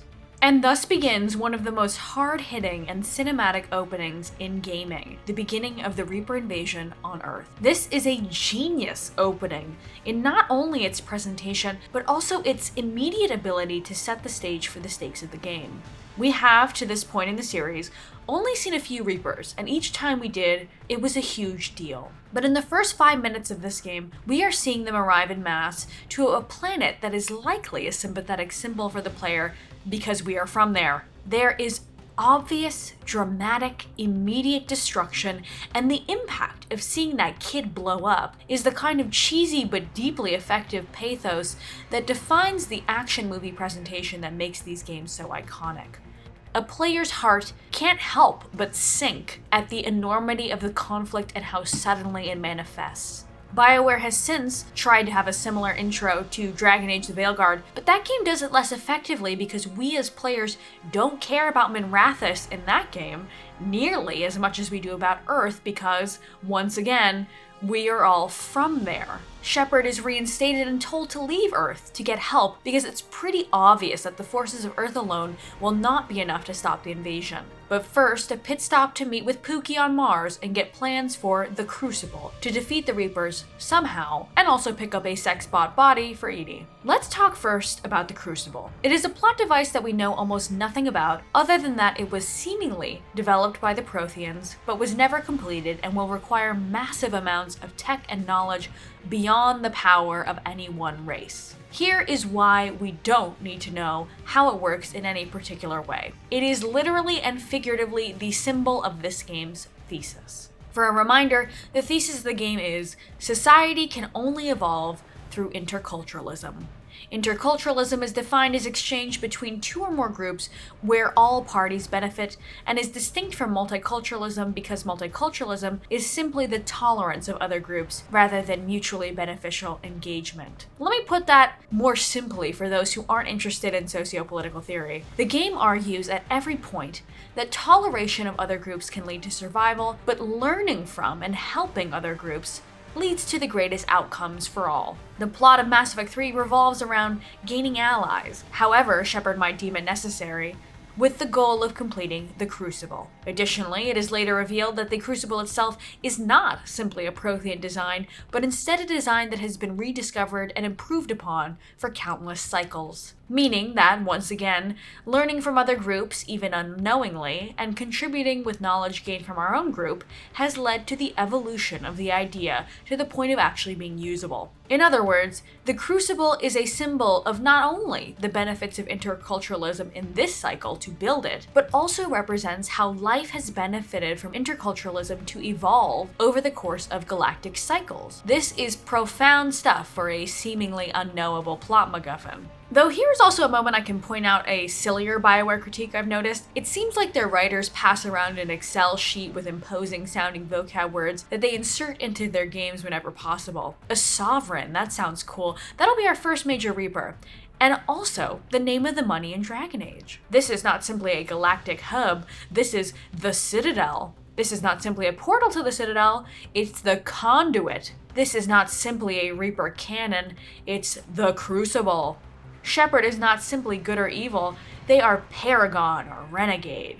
Do you see what I'm talking about? Look, I also use pretentious terminology when applicable. It also fits the general cheesy drama of the series, but it's something that I've noticed, especially when some of the terms repeat between this game series and Dragon Age. Back to the plot. After we get the plans for the Crucible, we head to the Citadel and ask the Council for help before being informed that, predictably, we can shove it until the Council races get their own homeworlds in order. The Turian Councilor tips us off that we can check out the situation on Palaven, the Turian homeworld, which is also facing Reaper invasion. The Turian Primarch tells us that they can't help us because of their own invasion, but they would if we can convince the Krogan to come help on Palaven. Then, of course, the Krogan say that they cannot help us unless we cure the genophage. When I refer to this game as having a conflict-based mission structure, this initial series of missions demonstrates that exactly. Shepard wants something, but the potential allies all must have their individual needs met before they're willing to commit themselves to the ultimate conflict. The genophage was created by the Turians and Solarians as a means to curb the Krogan rebellions, and works by limiting Krogan birth rate about 99%, according to Mordin in Mass Effect 2. He mentioned in that game that the solution was necessary to prevent the Krogan people from expanding too rapidly through warmongering, as they were initially uplifted by the Solarians for their battle prowess. However, in this game, Mordin's developed remorse for his actions that we potentially saw beginning to manifest during the events of 2. The remorse comes to fruition as we find him as an inside mole working to cure the genophage. The Solarians are interested in hiding their research into finding a cure, and the Solarian Dalatras even offers Shepard full support as an alternative to Krogan support if Shepard wishes to not cure the genophage. And here's the truth. If Rex is not alive, the genophage being cured is implied to be not as good of an outcome. Rex is seemingly the only guy in town willing to show his people the power of, say it with me now, interculturalism. Under his leadership, the Krogan people become open-minded to foreign help, clan unification toward a common goal, and general political progress. But if he is not alive, based on your choices in Mass Effect 1, the outcome for the Krogan people is much more dicey given that they are led instead by his warmongering brother, Reeve. This conflict is, of course, a statement that when societies are led with intercultural mindsets, they are able to progress. When Mordin is able to look beyond his traditional Solarian perspective, he is able to become the savior of an entire race of people. When Rex is able to look beyond the viewpoints of his backwards father and brother, he is able to unite his people and lead them to a new age of prosperity. When Bakara, or Eve as Mordin calls her, is able to be a voice of reason and trusting in the support of people like Shepard and Mordin, while at the same time respecting her own cultural history, true progress is achieved. The Quarian-Geth conflict teaches us a similar lesson. If Legion and Tali are both alive, and Tali is an admiral, along with a few other factors, Shepard is able to broker peace between the groups. If that is the outcome of the conflict, the Geth and Quarians team up to progress the Quarian adaptation to the atmosphere of their homeworld infinitely faster than if they had to do it alone. On the other hand, if one race survives the conflict, the annihilation of the other results in much slower progress and recovery for the surviving victor. On my first playthrough, Legion actually had not survived the final mission of 2, and so the Geth that appears in his place is basically Legion, but insists that it is not Legion. In the final choice, I sided with the Geth because they were the paragon, and also, in my opinion, morally right choice. But then, in a representation of her people, as Tali has always been, she jumps off a cliff in a moment that symbolizes the fall of Quarian society through herself. I actually cried when this happened and reloaded, allowing the destruction of the Geth instead, simply because I cared about Tali that much. Obviously, since then I have taken great care to ensure that I have the option to end the conflict with peace, but I think it speaks volumes about the game's presentation of the conflict and dramatic choices that I care so much as to define my own morals for the sake of a beloved character.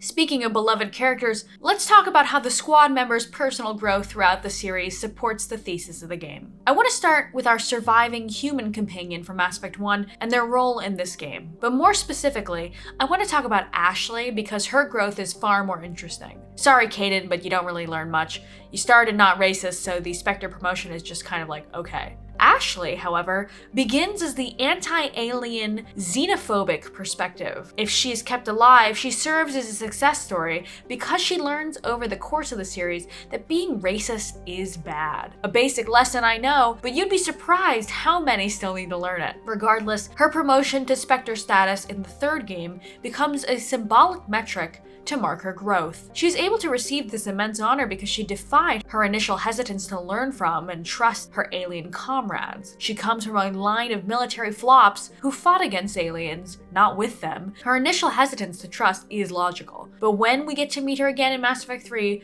older and wiser since her time with Shepard, her change in perspective is directly correlated to her promotion and status. When once she may have rebuked the Council for their alien makeup, by 3, she is willing to die to defend them. Another dub for interculturalism, and a great example of how multiculturalism or simple toleration of others is not enough. Growth comes from learning from one another. Javik is a new addition to this cast, but he represents a name we have heard since the opening mission of Mass Effect 1, the Protheans. Upon his revival, ironically on the same planet where we had that first mission all those years ago, he is immediately different from what we as players have come to expect Protheans to be. It is generally assumed throughout the series that the Protheans were the symbol of enlightenment and galactic achievement. Their culture was vast, as were their assumed scientific accolades. As the series went on, more and more technologies that were initially assumed to be Prothean, like the Citadel and the mass relays and later the Crucible, all are revealed to actually be from far before their time. When we finally get to speak to Javik, he is harsh and callous, and he speaks about his people in a way that is, by the series standards, quite backwards.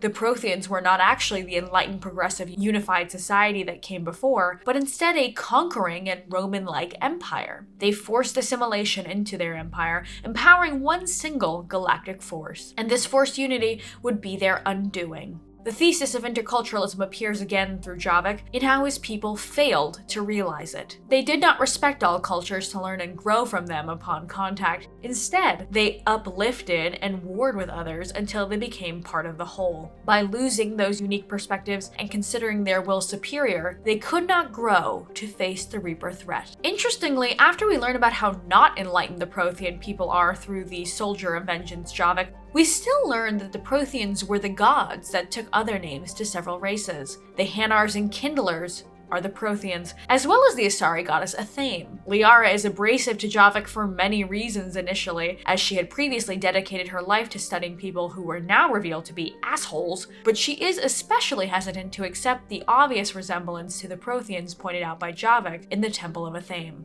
Tali is a character that we have seen grow from a plucky young woman on her pilgrimage to potentially an admiral of her people. As is the purpose of the pilgrimage, she has learned and grown through exposure to other cultures, an intercultural icon who relies on the help of Shepard to get to her high status because of choices in 2. As an admiral, she does have a hesitance to accepting the idea of peace with Geth initially, but is happy to acknowledge how wrong she was after the fact due to the Geth's immense help. She too mourns the loss of Legion, despite only a few years ago viewing his entire race as an enemy to be wiped out. Legion's choice of sacrificing his individual life to strengthen the Geth as a whole is a sacrifice that we can see mirrored in the synthesis ending that Shepard can choose. In the same way that Shepard can potentially sacrifice their life to better all life in that ending, Legion can make the same choice here. It's kind of a beautiful parallel moment for the two characters, if those are the outcomes for both of them, as Legion's reference of Shepard's seen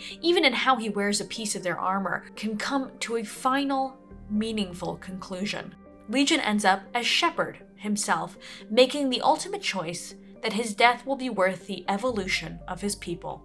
Other companions also act as small instances of intercultural growth in their own ways. Jacob and Jack can both be found in new groups of people that are united by some circumstance, like Jack's biotic kids or Jacob's ex-Cerberus refugees, but get to learn from each other to form a stronger collective. Miranda is only able to survive by being brave enough to ask Shepard for help in accessing data from a group beyond her own. Grunt finds meaning in being a respected individual in his people's society despite being of a strange foreign origin. Samara finds peace in shedding away the fear and misconception that her own daughter is destined from genetics to be evil and is instead ultimately just a person. Every character that we have loved throughout the series has the potential to grow and achieve some form of peace in some way through Shepard potentially showing them that their perceived barriers are not real. It is through learning to fear anything beyond the self and the individual that true evil forms. And such is the fate of Cerberus.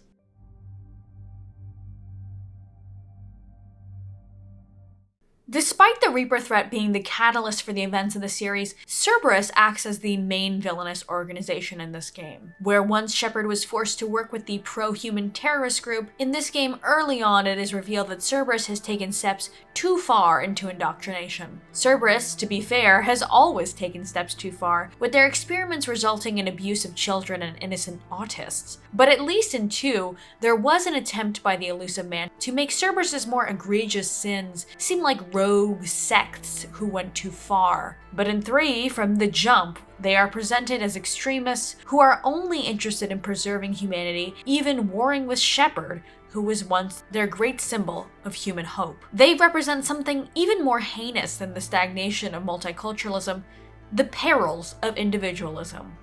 They are the opposite of interculturalism, hoarding knowledge to themselves in the name of preserving humanity, blind to the fact that they lose at every opportunity because to deny other perspectives is to deny progress. Once again, they prove that interculturalism is inevitable through their continual failures. Where once the Elusive Man's goal was to defeat the Reapers, he eventually succumbs to their influence under the illusion that he can control them. He becomes a pawn, just like Saren, because he allowed fear to control him.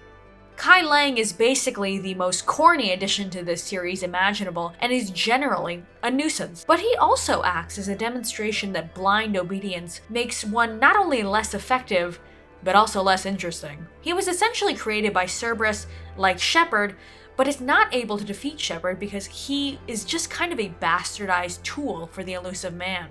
Cerberus in general as a villain seems like one of the weaker aspects of this game because they seem so cartoonishly villainous for largely no other reason than indoctrination. But as we learn more about the Reapers and their motivation, it weakens Cerberus and the Elusive Man's case even further.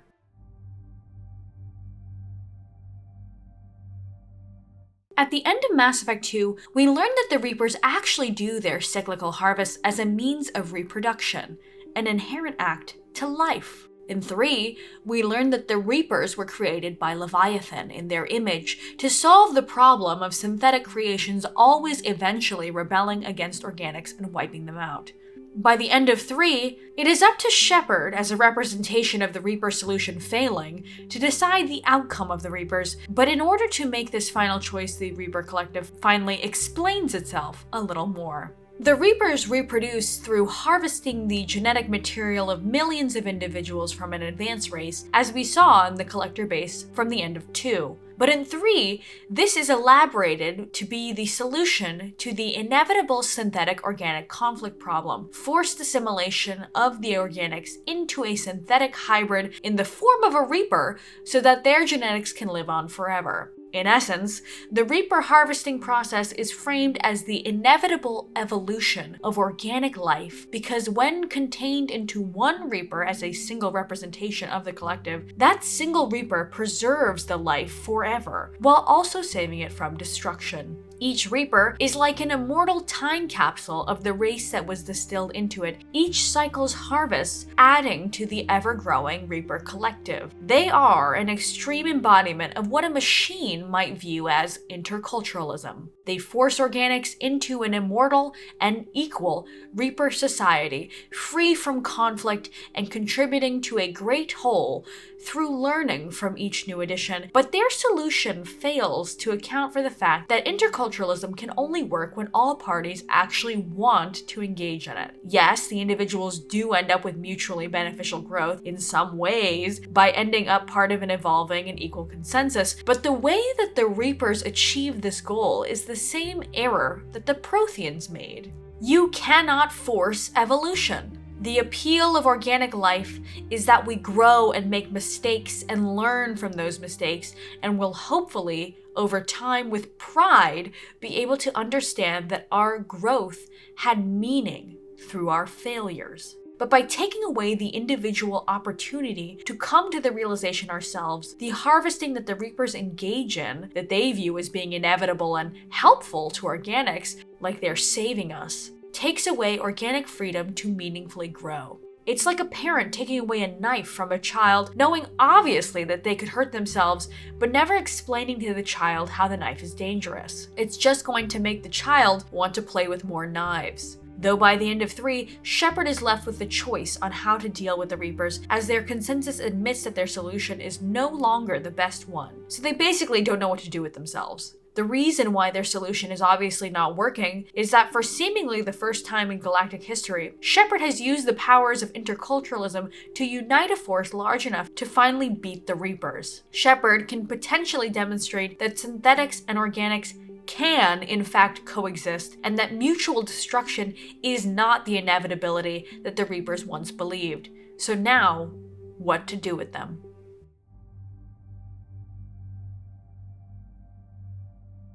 Remembering that the primary critique of Mass Effect 3 on release was that its endings were disrespectful to the series is a statement that I think lacks nuance. Obviously, the update that expands on the outcomes of the endings helped with the critique that they were the same thing but different colors, but the other critique being that the final choices have nothing to do with any other choice that a player makes in the entire series prior is one still worth dissecting. The argument I have against that statement is that although this is a reductive way to consider choice making, relying on galactic readiness to unlock endings does inherently make the endings based directly on prior choices. As in, your ending options and outcomes are directly tied to galactic readiness, which is a numeric representation of all the allies you have accumulated through choice. I know practically speaking, the complaint is that the endings are totally out of the blue seeming and feel jarring compared to the rest of the game's general feeling, but I honestly think that the ending options and presentations are very well set up by the game and are subversive, but not jarring to me. Let's analyze what I'm talking about here.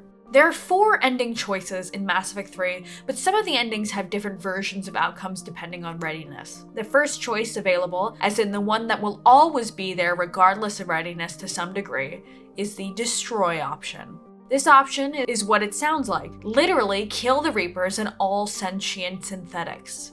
This ending is, as implied by the name and presentation of the choice, as in you literally shooting at a target, is the most destructive option, and yet also the most straightforward. It's implied that this ending leads to regression of society and will inevitably not solve the conflicts of the world, as new synthetics will eventually be created and start the wars all over again, if not wipe out organics entirely. Of course, the hope is that galactic society has grown enough to know to not war with synthetics, but the risk is still there. The second unlocked option is control. Shepard grips some metaphorical physical handbar and has their corporeal form destroyed in order to take over the Reaper hive mind. Shepard loses themselves physically, but retains memory of their life and can use the Reapers to help rebuild after the war. This option is less destructive and regressive than destroy, but ultimately doesn't directly solve the problems that the Reapers are created for either. The third option to unlock is synthesis, the final evolution outcome of the galaxy. Shepard sacrifices their body to synthesize with some synthetic DNA that then gets dispersed and literally changes all life in the galaxy down to a molecular level to be both synthetic and organic. This one is not very well explained practically, but like the Crucible's flimsy mechanical explanation, this option instead serves as a more symbolic one. This is the choice that is meant to represent, I believe, the intended outcome of the series. If you've been paying attention to me talking about the thesis of interculturalism leading to evolution in this one, this is the outcome that is most supported by the thesis to be the, in quotes, correct one. Let's talk about the evidence that supports that conclusion. Firstly, the outcome is literally the best in terms of galactic progress. It is overtly stated in the outcome slides that the societies that we have allied with over the course of the game are able to use the help of previously hostile synthetics, including all of the big Reaper tech, to advance their societies past the limits of prior imagination. So that's pretty big. Secondly, how the choices presented cinematically in the moment is very specific in stating that this is something beyond the normal binary of choice. Control and destroy are presented with the standard Paragon Blue versus Renegade Red coloration, but this is actually one of 2 times that I think the binary presentation actually reverses the choices, with the other time being in Legion's loyalty mission outcomes in Mass Effect 2. In any other instance, a choice represented by the Elusive Man in this game would be Renegade, because the guy has become indoctrinated and is thus traditionally evil. Likewise, any choice associated with Anderson in the trilogy has always been the Paragon choice. But I think this was them trying to be subversive or something, maybe vaguely implying that indoctrination was not as evil as we might have thought now that we know the Reaper's motivation, or maybe Destroy was defaulted to Renegade because it is the most destructive and leads to the least amount of progress. I'm not actually sure what the intention was on this one, but I do know that us having something between the trained binary, something bigger and presented without a familiar face, with an unfamiliar color, is very important to the symbolism of the choice. It's like it's screaming that synthesis is bigger than good or evil. It's something that lies right in front of you because it is inevitable. A final piece of evidence supporting synthesis as the true final outcome is in a moment of symbolism that BioWare loves to play into, which is biblical imagery. When the Normandy crash lands after choosing synthesis, Joker and EDI step out into the jungle planet and stand side by side, holding one another, representing in that moment the new future of life. Their once fundamental barrier of being inorganic and synthetic no longer exists, and instead they stand side by side as a figurative Adam and Eve at the dawn of a new age of life. Just as Eve was born of the rib of Adam, so too were the synthetics represented by EDI finally able to stand side by side with their once creator, in this case represented ironically by Jeff, as true final equals. Only now, as it is implied, can life truly begin. Now, with all that being said, I think this message is very good and well supported and cool, but I always pick Destroy. I'm serious. I picked Destroy because with enough galactic readiness, Destroy is the only outcome where Shepard lives. And I need her to live on and have little blue babies. Sorry guys, I can talk about grandiose metatextual analysis and the epic presentation of deeply thought out themes, but I am only human, and I cannot let Pookie be sad about me being dead. In all seriousness, I do think Synthesis is the most appropriate ending for the series and the galaxy, and all of the conflicts and stories that we have experienced for the entire series have led up to that outcome perfectly. I love the presentation of it, I love the outcomes of it, and I think it is a great message for the game to have. And shout out to the secret fourth ending where you just pop one into the kid. That's crazy, but I have heard a ton of stories that people did that on accident to be funny, and I think that's hilarious.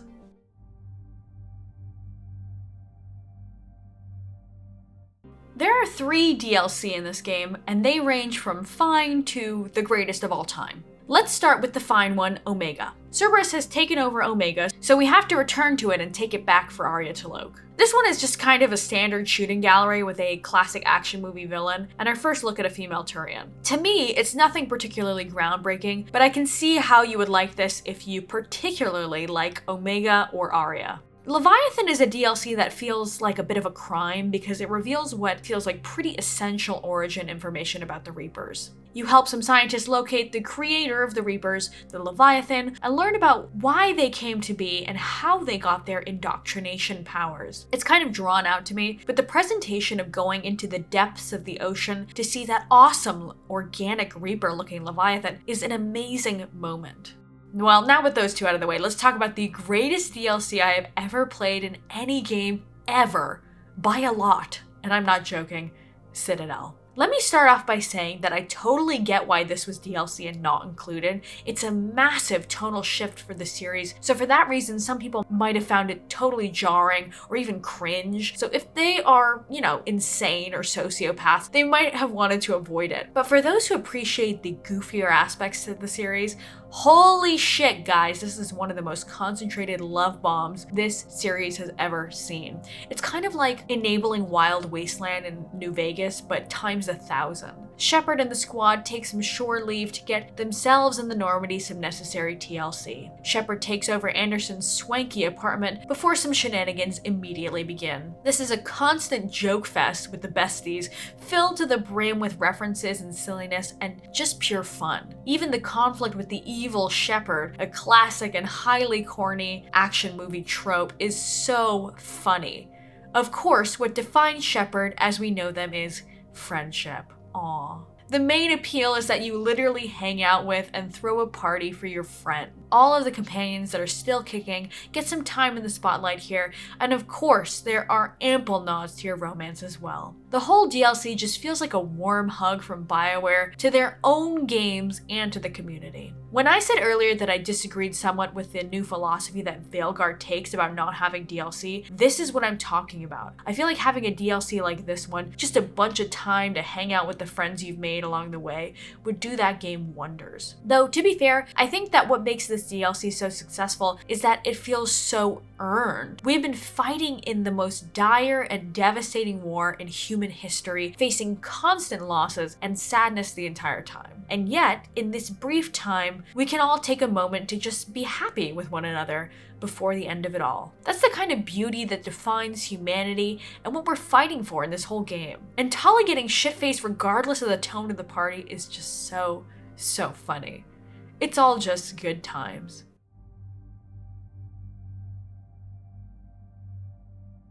Mass Effect 3 is my favorite in the series, despite its need to cook in the oven a little longer based on initial fan backlash, because it is a constant stream of caring. We care about the stakes from the get-go. We immediately jump into solving the issues in any way that we can with the people we already care about. We care about the conflicts and their outcomes. We care about the people that we are losing along the way. Even the DLC is just time spent with those we care about one last time. This game epitomizes the series to me. It is the most cinematic, the most intense, the most distilled rush of important moment after important moment that has been built up for the entire trilogy. This is the kind of game that I cry after playing because I don't want it to end.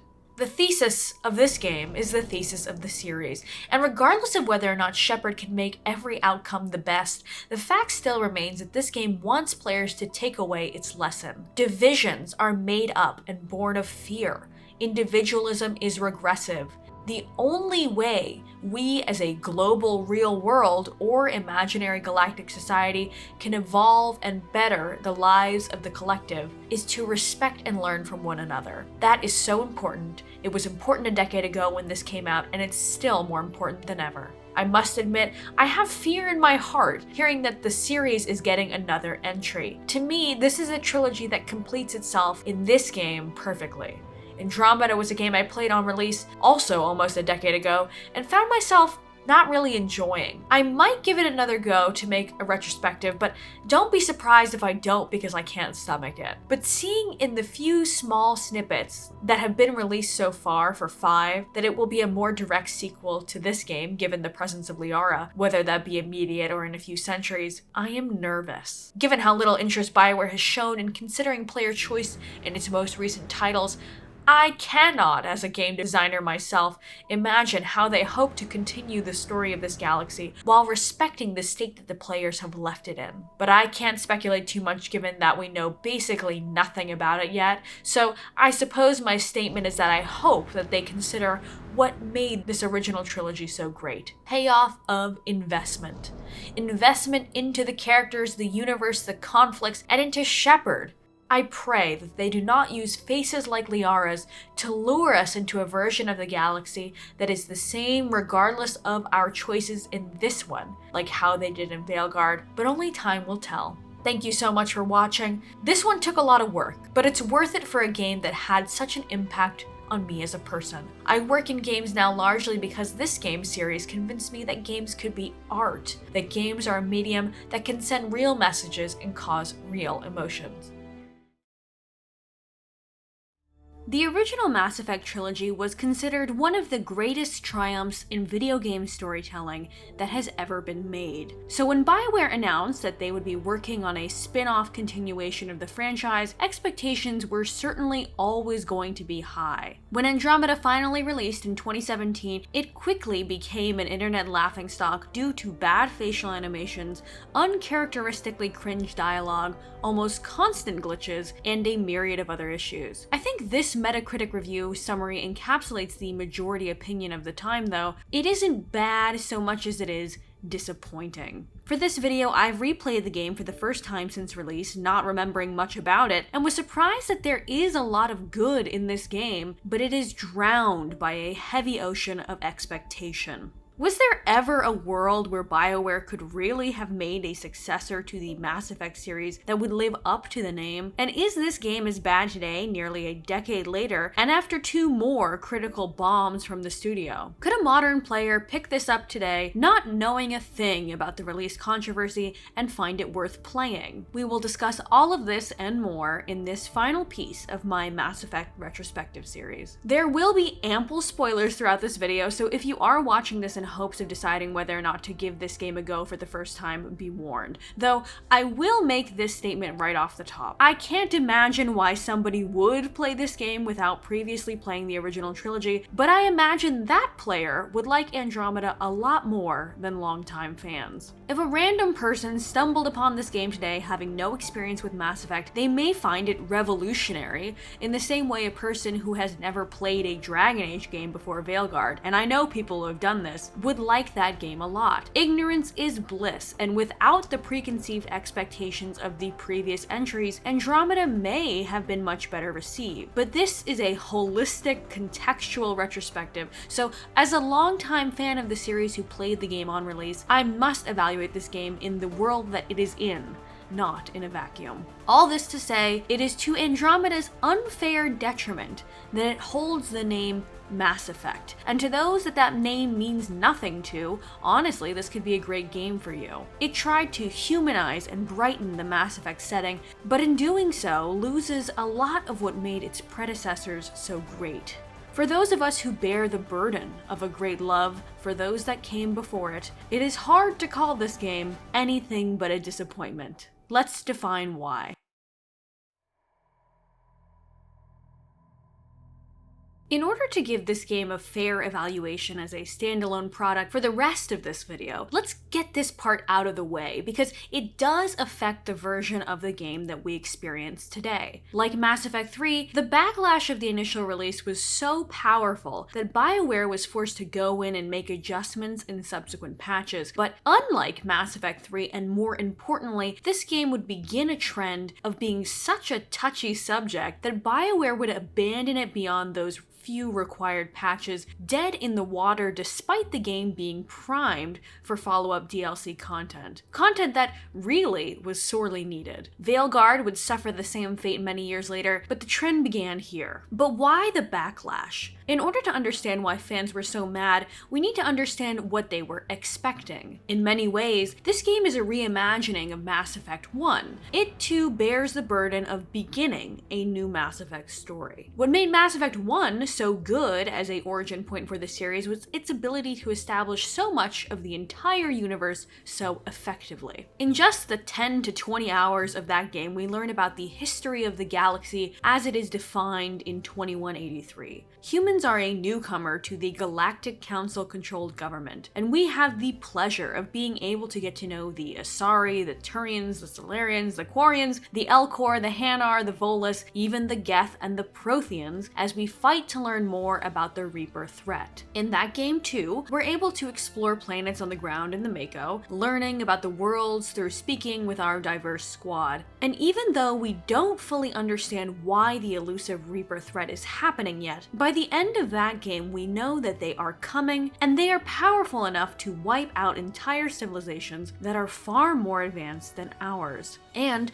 we learn about their ability to indoctrinate even great minds like that of the Spectre Saren Saren and matriarch Benezia. And all this in the rinky-dink proprietary engine of pre-EA 2007 BioWare. Flash forward to a decade later, and despite the massive resources of EA's BioWare and the power of the Frostbite engine, Andromeda seems to take a step back on all of these aspects. We take with us from the Milky Way only 5 of the dozen or so alien species that we knew by the end of the original trilogy, that being the council races of the humans, Turians, Solarians, and Asari, and also some Krogan. Other species are alluded to being on their way, but never made it due to cancelled DLC. And to add to this, all of the faces are the same. Now that is an aspect I remember being really mad about back when this game came out. Even in Mass Effect 1, they had the decency to have some difference in facial features among individuals of a species, but in Andromeda, all non-humans share the same exact face model with different material variations, with the exception of the immediate squad members. Did they really think that we wouldn't notice that the Asari, who have human facial features, are all using the same face model? They couldn't even give Lexi, as a crew member played by a freaking Natalie Dormer, her own face. In the place of the Milky Way races, the only new friendly species are the Angara. The Ket are the new enemy race, but due to plot reasons, we can't really consider these different new species totally. So in terms of discovering new alien species, one of the great wonders of Mass Effect 1, we're taking a major step back. And the game is self-aware that this is a difference, with Vetra remarking that it seems so strange to be the only intelligent species in a system. Yes, how lonely it is to be a human with no alien besties in the real world, hence why I like to escape from my reality and get to know them in Mass Effect, right? Or at least I did. Here's where I'll insert that the squad, once again 6 members with 2 humans, 1 Asari, 1 old Krogan, 1 Turian, and 1 other, is certainly given much more attention than Mass Effect 1. But is it a unanimous improvement? That's a question for a later section. Then there is the Prothean stand-in race, the Remnant. Once again, we are borrowing the idea of the ancient, unknowable, more advanced species that is mysteriously not around anymore, but their technology is supporting life in Helios seemingly immensely. And there are some revelations about the Remnant in relation to the natives in the cluster, but despite playing the game yesterday, I couldn't tell you a thing about them. No convenient Remnant VI to explain to me how the Remnant came to disappear, to build up dread about the nothing villains of the Ket and the Archon. I'll expand upon this more in the narrative section later in the video, but do you see the parallels on the surface? Andromeda recycles a lot of concepts that Mass Effect 1 explored 10 years prior, but for some reason does them worse. The only aspect that is a certain unanimous improvement is the planetary exploration, which I should hope would be the case because it's really the whole shtick behind Andromeda. You are the Pathfinder instead of a Spectre, so you're still above the law, but the plot armor has a new name, exploring a great frontier to settle a new home for the Milky Way races in Andromeda. But I have to bring up a concept that I talk about in my brief video on why I think Veilguard failed fundamentally, because I think it's applicable to this game to a degree as well. In order for a sequel to be considered a success, it must do everything that its predecessor did and better and more. And by focusing on the aspects of Mass Effect that nobody really remembers, Andromeda was somewhat dooming itself from the foundational level. What people remember Mass Effect for is like 50% the grand narrative and 50% the companions and romance. But Andromeda makes itself about 10% narrative, 40% companion and romance, and 50% open world exploration. Do you see the disconnect? I'm sure what influenced that shift was the huge monetary success of Dragon Age Inquisition a few years prior, which also shifts the Dragon Age setting to more open world exploration, and also a more whimsical tone which Andromeda adopts. More on this in a bit. But in the case of Andromeda's reception, this change was just one of many that would cause the shaky foundational concept to crumble. Visually, Andromeda was also hampered by technical limitations of its time, especially with regard to human faces. Facial animations were an aspect that were deeply panned and still are the largest aging factor to this game. And I believe that's because of the direction of the Mass Effect series in trying to aspire to be photoreal. Once again, we will talk a a little bit more about visuals specifically later, as this game does a lot well, but one would think that something as fundamental as the look of faces in a game that is largely supposed to be about dialogue would be handled with a little more care. So to sum this section up, it was weird how much this game ignored in terms of what was so fundamental to the greatness of its predecessors. From attention to facial variation, to plot importance, to things as simple as tone, Andromeda made so many shifts that it was a very jarring experience to players who had certain expectations of the Mass Effect franchise after investing so much emotionally into the original trilogy. And this is a shame because there are a lot of interesting concepts in Andromeda that we'll talk about, but the weight of expectation cuts its growth abruptly short.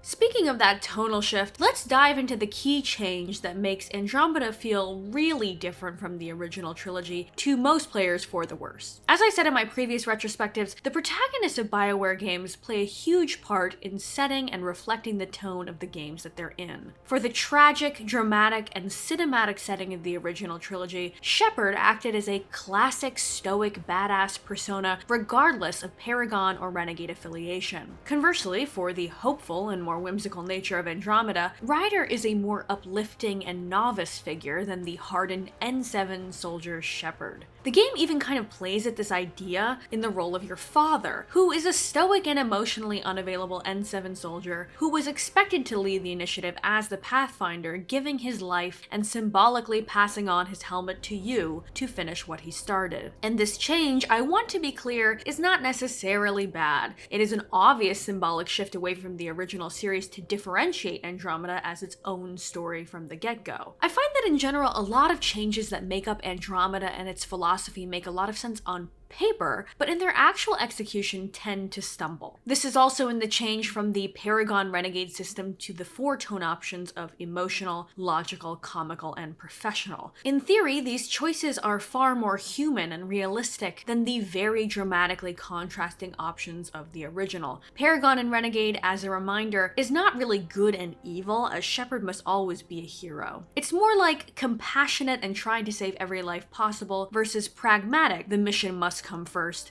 in theory. Though of course in practice it usually becomes nice versus asshole.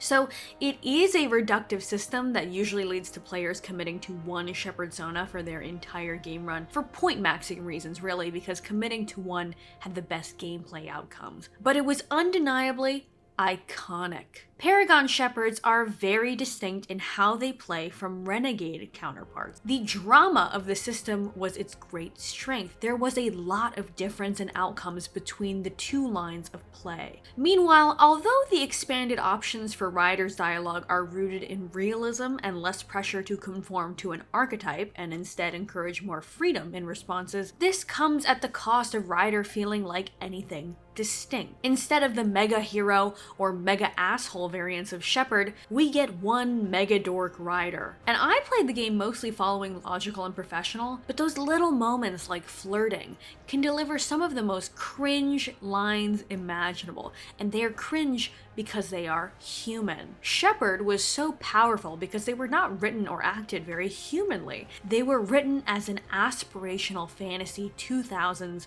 badass. Even the delivery of their lines was inhumanly level-headed. Ryder is intended to be less exceptional, more real and human, and their lines and delivery reflect that. And this choice could be loved by some, it's a matter of taste, but it is a shift away from the escapism fantasy that defined the original games. Furthermore, the framing of the narrative around the protagonist figures really shows the game's differences as well. The original Mass Effect trilogy is about war, the dread of it before it begins, and the immense cost of war once it finally hits in 3. It is a tragic story that can feel hopeless at times, with Shepard being a beacon of hope to potentially save the galaxy that is otherwise saturated with continual loss. So Shepard's stoic nature and relentless persistence through the battlefield makes sense for the setting. It's hard to be jolly when you're seeing colonists get melted into goo or your home planet being destroyed around you. Meanwhile, Ryder's inexperience and hopefulness is initially in contrast contrast with the seeming disorder of the Andromeda initiative. But despite the Ket being an annoying thorn in the side sort of antagonist, the story of Andromeda is about brighter futures. Shepard wasn't even sure that they would live to see tomorrow. Meanwhile, Ryder is a figure meant to lead the charge on an effort that is projected to get more and more cozy with each passing day. Both Shepard and Ryder are integral to their stories, and both are figures of hope. But Ryder is Andromeda's first hope to clear the way for greatness, while Shepard is the Milky Way's last hope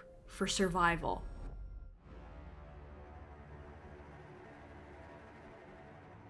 Mass Effect Andromeda has some of the most fluid and dynamic combat that the series has ever seen, and it takes great care in letting a player dictate their playstyle however and whenever they see fit. No longer do you have a class from the get-go and stick with it. Now Ryder is able to make use of swappable combat profiles through their AI Samlink. The combat is intuitive, fluid, and pretty fun. Too bad this game is so bloated Inquisition style that the great gunplay gets diluted in the expanse of nothingness that litters the worlds of the Helios cluster. Instead of the Mako, we now have access to the much easier to drive Nomad to traverse the diverse landscapes that we are scouting to increase viability for colony outposts. That is what is intended to be the majority gameplay time sink of this game. Intended. But in my most recent replay, I did not place a single outpost besides the first one because it was not required for anything other than swag points. I cannot begin to emphasize how much I personally do not care about anything other than narrative and companion interaction, with maybe a little bit of combat to break it up. But again, the Pathfinder's outpost finding thing is the main driving concept for the gameplay in this game. So my personal preference on this is just my own problem, really. It's not the game's fault. For me, the most fun sections of this game to play through are the more classic Mass Effect style linear story and loyalty missions. I love to headshot my way through thoughtfully designed 20-minute sections that reward me with a little choice at the end. That's the perfect formula for me. I have no interest in scanning, collecting 10 feathers, going to 10 worlds to get one knick-knack on each to bring back to the Solarian who says thank you and gives me 10 credits at the end. It's just not for me. And in fact, I find the quest structure that this game likes to use, where you need to visit 5 worlds just to talk to someone at each stop, extra infuriating because of the menus in this game that are so horrible. So bad that they had to patch a fix to skip some of the useless slow zooming around the galaxy after launch because they got so many complaints. But there is still so much menu bloat in this game, it is shocking. Like, these menus are so deeply unintuitive and require 5 button presses just to exit sometimes. And I have to view a full movie cutscene to leave and then fly to another planet and then land on it and so on. It's so deeply unintuitive and frankly just poorly designed. The reason why the menus are so bloated is probably because of the extra crafting and other strange stuff they added to the experience that was popular during the time. Research points specific to different regions, development requiring materials that are also region specific, strike team missions that are time gated like the war table missions in Inquisition, points for opening up different cryo blocks based on who can do what for you. It's all kind of pointless number go up gameplay that I care about essentially not at all. It's all part of the incentive of the game to explore, because the more you explore, the more you can collect and the more you can research and the more you can craft, and your viability goes up and you can unlock more cryo blocks and so on. But if you are a player who loves checking boxes in your game worlds or exploring just for the sake of it, there is a lot of content in this game for you. And despite my personal protests, the game does reward the player for investing in and exploring the game. For example, a quest that seems really needlessly bloated in the form of the Memory Trigger Collection quest has some of the most rewarding Easter egg content in the entire game if you complete it. No spoilers on the end of that though, because it is pretty major, but that might be the one collectathon questline I recommend for the sake of the reward for longtime players.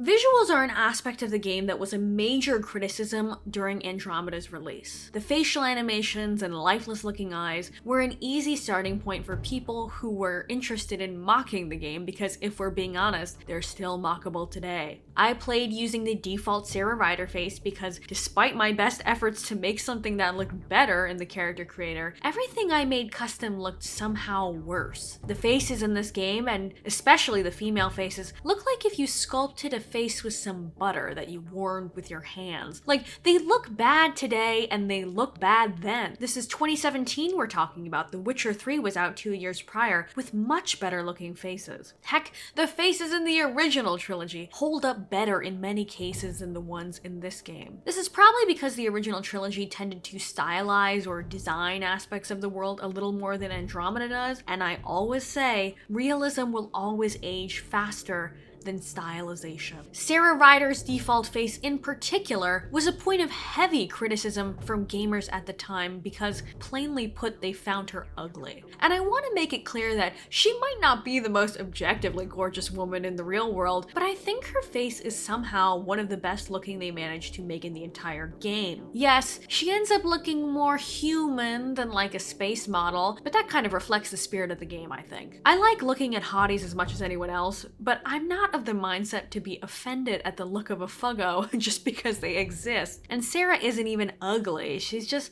fine, I think. If she visually offends you, just don't play the game as her. The much bigger issue to me in this game is the facial animations. Often, the faces of Andromeda emote without moving the eye region at all, just the mouth. Other times, the faces are emoting so much that they look agonizing. To be honest, it's just strange how they handled faces in this game, with the lack of alien variety I mentioned earlier almost making sense with how limited their facial tools seem to be. But I have to say, otherwise this game holds up visually quite well. The vistas are beautiful, armor looks very distinct and complex, the remnant areas are very well designed. Lighting is pretty consistent in this one, but actually I think that the major spaces are not necessarily more beautiful than the original Mass Effect games, because sometimes the lighting in Andromeda loses a sense of depth to it. As in, sometimes even in the pre-rendered cutscenes, the lighting is so washed out and white that it makes the visuals more flat than spaces that we've seen in previous Mass Effects. I think what illustrates this point well is in the difference between the Presidium in Mass Effect 3, which is also a mostly white space, but has a lot more depth versus the Nexus docking area, which lacks contrast in comparison. I speculate this difference is technical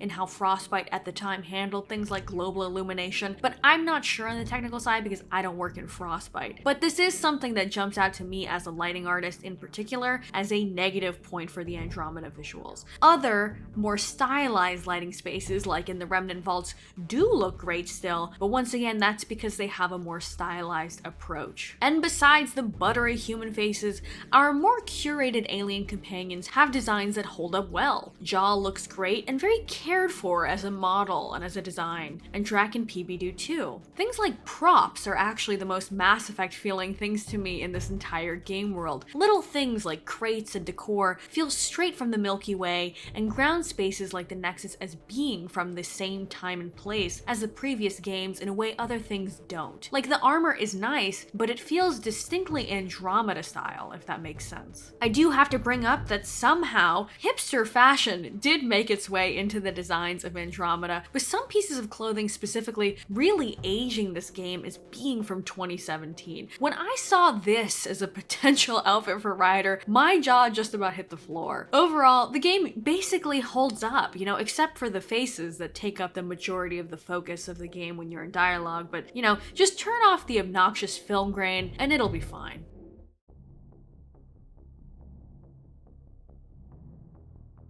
Let's finally talk about an aspect of Andromeda that I think gets closest to getting it right. It's clear that BioWare understands that relationships with companion characters are a driving force for their worlds, and this game is actually really brimming with content with the companions. We are back down to 6 like in Mass Effect 1, and I applaud this reduction because fewer companions means more time with and depth to each of them, theoretically. Just like in the original trilogy, we start the game with our human companions. They are similarly as mildly interesting as the ones in the past games as well. Cora Harper is like a weeaboo, but for Asari. Despite being human, she is very Asari first, having trained as a biotic commando prior to joining the initiative. She was also intended to be the next in line to the Pathfinder after your father, making his decision to go over her head a small point of contention between you and her very early on. But she accepts it quickly because despite her personal achievements, she is quite comfortable relying on the word of others as gospel. She also likes to garden. She is somewhat interesting in that she touches on the concept of humans being impacted by other species as a kind of radical opposite to the Ashley type figure who is wary of outside influence. Where Ashley was stuck in the human-centric past to her detriment, Cora was able to thrive when looking to outside influence in the Asari. Then we have Liam, who is just kind of a cool dude. He was on a multicultural crisis response team prior to joining the initiative, and all of his interests during the game tend to align with promoting intercultural exchange for the betterment of everyone in ways that skirt the rules, with mixed results.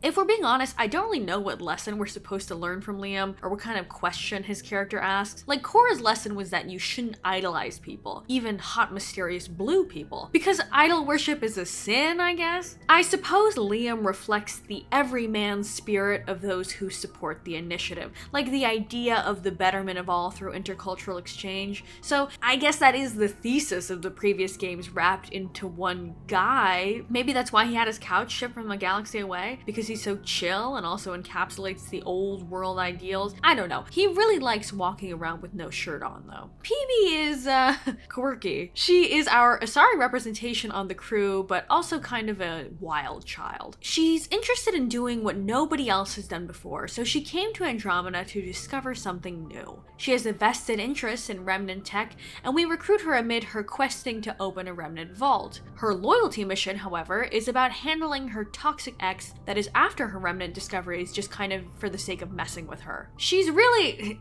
all over the place, if we're being honest. I bet she was conceived somewhat as the anti-Liara, maybe to separate Andromeda from the original trilogy further. She's hectic, non-committal, and just around for a good time and adventure. She's not really here to tell us about the Asari lore as a representative because she doesn't care, even foregoing the use of her Asari-sounding name, Pelisaria, and butting heads with our more classically, in quotes, Asari crew doctor. Drac is an old, cranky Krogan who has lived long enough to have seen the Krogan rebellions back in the Milky Way. He is such a classic grandpa that he literally says things like "back in my day" semi-frequently in dialogue with the other squad mates. But his hook is that he came with his granddaughter, Kesh, who is actually the superintendent of the Nexus, despite a large majority of the Krogan breaking away from the Nexus Society some time ago. Drac, really Nakmor Drac, is interested primarily in making a home in Andromeda for the Krogan people, believing the Krogan culture of the Milky Way to be long destroyed. Whereas Rex was a revolutionary interested in changing the old ways, Drac is more of a reflection of the classic pre-self-destruction family values of the Krogan clans. He's pretty much a sweetheart though, really. Vetra is a Turian who acts as our back alley connection.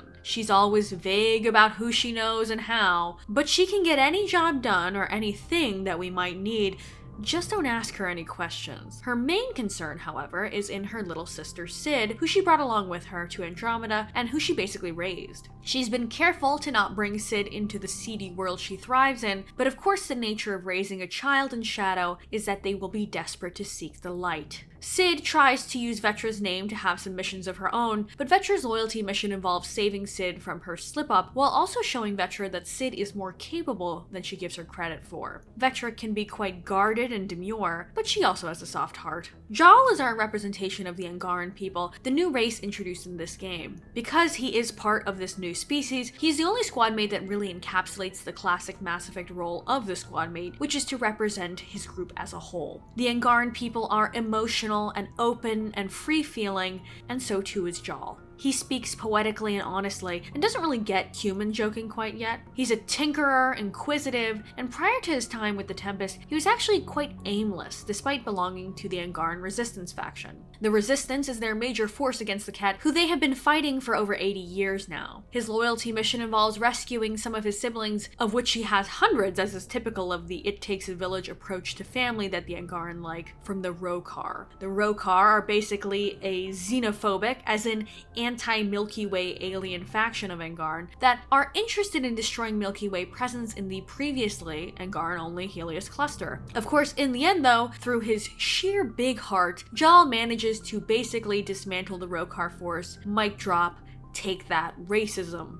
And then there are the additional crewmates. Suvi is a human who is interested in science despite deeply believing in a divine god creator. Callow is the Solarian pilot who was on the team that originally built the Tempest, so his entire plotline involves conflict with Gil, who handles the actual technical maintenance needs of the Tempest now. Gil's plot, however, involves being a gay man whose bestie is in charge of fertility, so he decides to have a baby with her. Lexi Tapero is our Asari doctor who specializes in alien biology and maintains the physical and mental well-being of the entire crew, while also being self-conscious about appearing unfeeling. And let me say this now, me not being able to romance Lexi Tapero is the greatest sin this game commits. I want her so bad, you have no idea. And the worst part is that she talks about why she won't date me several times. Makes me want to cry. But on a more serious note, the companions of this game are interesting in that they feel less like reflections of a concept and more like actual people. The functions of companions in older BioWare games was to act as a point of communication that reflects some greater group or race. Like in Mass Effect 1, where every character was explicitly there to teach the player about some faction or school of thought in the game universe. But these guys don't really have major affiliations to the same degree. Their own stories tend to come first. And I think that is another deliberate differentiator that respects the spirit of Andromeda, which is that your previous life and previous racial affiliations and previous prejudices cannot matter anymore in Andromeda. You are an Asari or a human or a Solarian, but more importantly, you're a pioneer with the Andromeda Initiative. So yes, they all have their own stories and experiences that make them unique, but their general vibe is more distinctly united force of randoms rather than a curated representative council. Though this is another time that I like an idea that Andromeda explores more on paper than in practice. The companions are interesting enough, I suppose, but once again, feel less interesting or iconic because they are not deeply embroiled in individual representations of greater conflict. Once again, Cora, as an example, has the plot of liking the Asari a lot, and her major lesson is a warning against idol worship. Compare this to the plot of a companion like, say, Miranda from 2, another human companion who's also a biotic and a second in command, but Miranda asks much bigger questions than Cora does. Miranda's story involves concepts like human genetic modification, ownership of DNA versus ownership of the self. What does it mean to be created and to have a creator? Can she be mad about being an engineered thing if she is a beautiful, well cared for, perfect on paper woman? Can she ever have children of her own? Is her body her own? Do you see what I'm getting at with this? The companions are less representative, but they're also less thought-provoking in this game. I appreciate how much time we get to spend with the cast, I just wish the cast said more.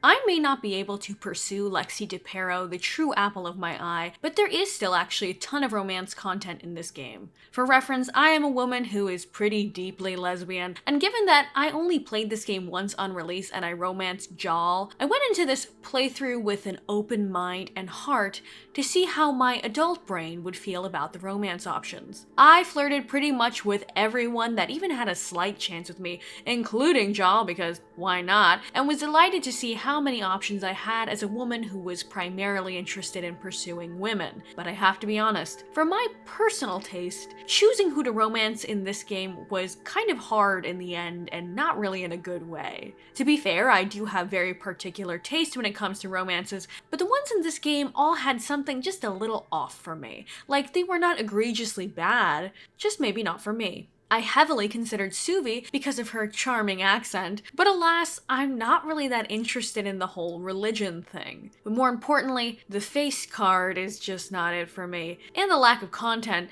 but like, compare the Sarah Suvi face card against Shepard and Liara, and we're talking worlds apart. Literally. I'd like to think that I'm not that shallow, but the buttery faces in this game put any human really at a disadvantage for me looks-wise. Vetra is sweet, though I'm not the most interested ever in being a stepmom to Sid. She would have been my second choice, but I'm not really that attracted to the bird look, and she also has no sex scene. That is so lame, because one of the greatest achievements of Andromeda is that it bravely shows full, sweaty nudity. I cannot miss out on that. Jal is so sweet, and I remember his romance actually being quite beautiful, but alas, I saw the scene with him shirtless, and you know what? Had to tap out there. Sorry, I sound so shallow, but really, love is not blind. And thus, through process of elimination, I committed to PB. My taste aligns more traditionally with Lexi, or of course my actual wife Liara, but PB does have a nice foaming at the mouth to touch you quality to her post-loyalty romance content that I like well enough. And her final romance scene where they show a depiction of what the mind meld looks like and the overlapping I love you is pretty cool for Asari-mancers like me. I don't love that her loving you means sacrificing her nomadic nature. It's kind of up in the air though, because it's also implied that she's just like that because she's running away from her past, and now that she's found a home with you, she doesn't have to run anymore. Aww, that's cute, but I don't know, it's not my favorite trope, but it's okay. If you're a male writer, your choices are similar, except you do have access to Gil, who I've heard has one of the most shockingly fast-paced romances imaginable, coinciding with his baby plot. Or Cora, who has one of the most graphic sex scenes these guys have ever made. Like, you can't watch it on YouTube graphic. We're talking full-on pounding. Hey, you know what? That's great. Veilguard needed that. I'll also note that this game has a interesting, strange view of polyamory. I did commit to have the documentarian Carrie as a side piece, who said that she could be discreet, and she's on the lookout for whoever you're normally with. But PB is actually also like a fully poly romantic option, so I'm sitting there like, Carrie, you're being shady for nothing. I think there are one or two other side pieces in the game who you can commit to cheating on your partner with and they're cool about it, but honestly I find this insane. Like, the way that they talk about them being poly, it's just them cheating. It's not true polyamory. It's also strange because romancing PB, who is poly, and then having an unsanctioned mistress is a strange disconnect, Like, what's the message here? Romantic content is always going to be the most subjective aspect to these games because you love who you love. For me, this cast is a cool group of chillers, but nobody really sets my heart aflame that they'll let me romance anyway. But it's okay. I'll always be thankful for my time in Mass Effect 3 with Liara.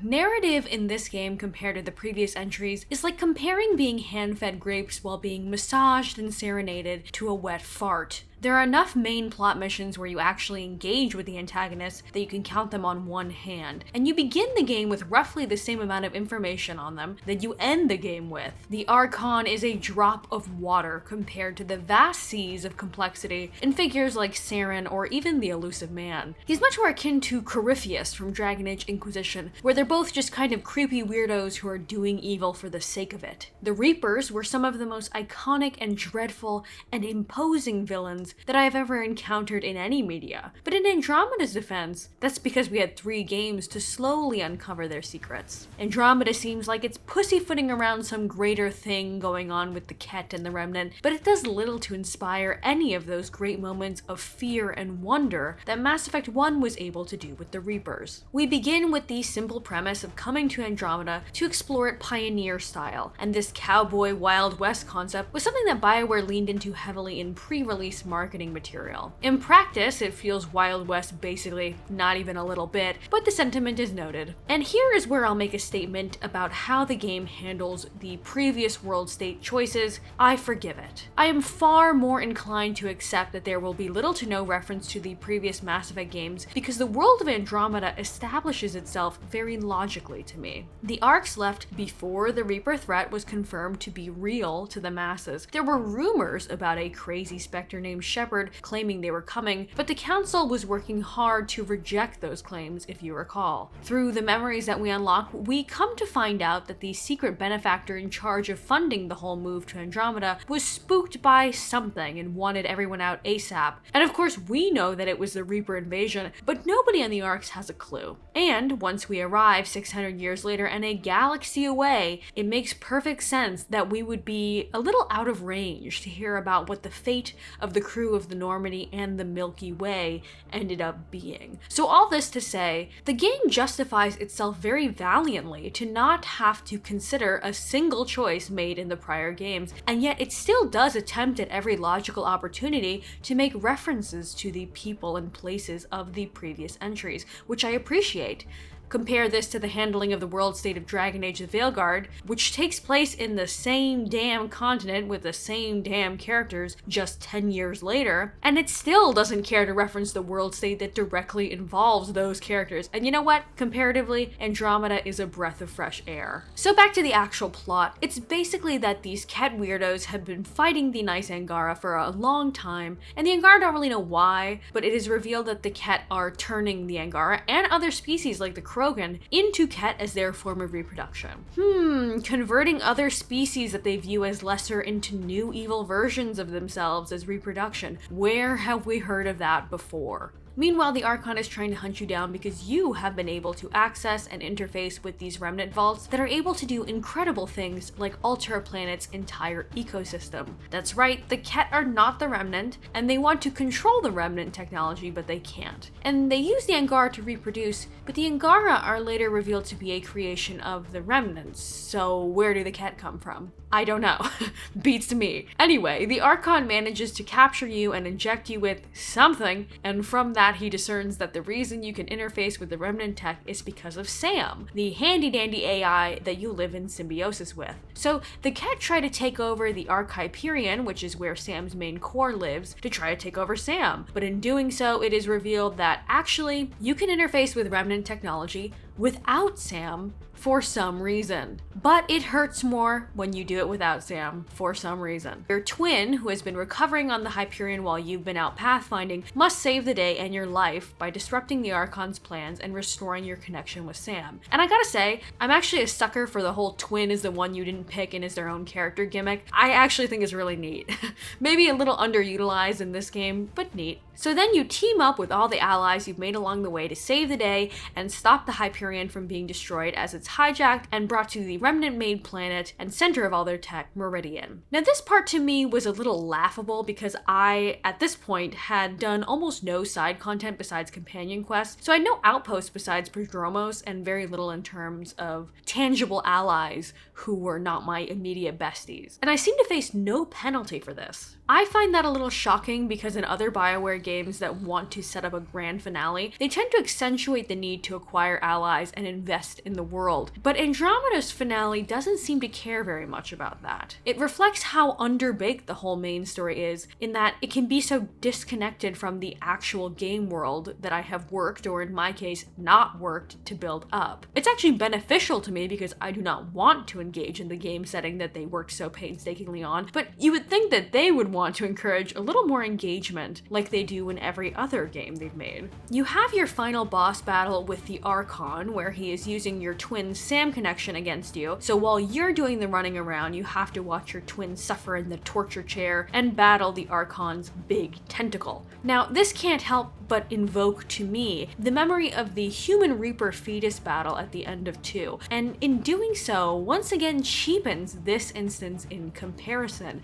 That battle was so amazing and epic in scale because of not only the visuals of the horror of the human Reaper that is still being born by melting down millions of innocent colonists, it's also conceptually horrific because now we see how all the Reapers before were made. It implies limitless suffering through time to create the masses of Reapers that we see cause so much destruction throughout the series. It looks shocking, and it is shocking. And the Archon's tentacle is just such a hollow battle in comparison. It looks worse, and it matters so much less. In the end, the Archon perishes, and it is implied that there are other Ket that will continue the crusade of whatever it is they want. We still don't really know. The issue of the Scourge, which are dark energy masses that have been causing problems for the whole game, is unresolved and still unexplained. It's implied to be from the remnant cities we visit, but we don't really know anything. But they do reward us with a little shepherd dance at the final party, and you know what? That makes it all worth it. It's clear that all of this was meant to be a setup for continuations that never came, and that's a shame, really. It's a shame for a team to pour their heart and soul into a product that dares to be different and to be met with such immense vitriol that they are unable to expand upon the game to its benefit. But we have to acknowledge that the plot of this game, beyond the initial starting point of leaving the Milky Way, as in all the Ket and Remnant stuff really, is all very borrowed feeling, which is a disappointment because the premise of being in a completely new galaxy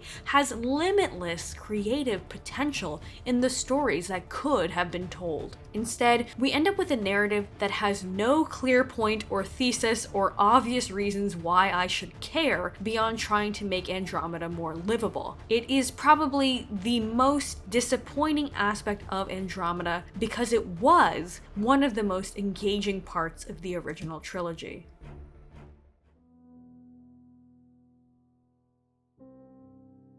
Andromeda is not a bad game, but it is to me the worst Mass Effect game. When you're competing with the best ever, it might even be a compliment to be considered among them. But Andromeda is only considered because it shares the name. When the Arcs left the Milky Way, they left behind the perils of war that led to some of the greatest dramatic storytelling in any game ever. When they landed in the Helios cluster, they found the potential of a new galaxy before them and decided that the greatest thing that this could bring was the ability to run around and shoot. We left behind the wonderment and beauty of an established, diverse, and rich with fresh concepts society, and instead found a Wild West with less diversity, less thought-provoking, and worse-looking faces.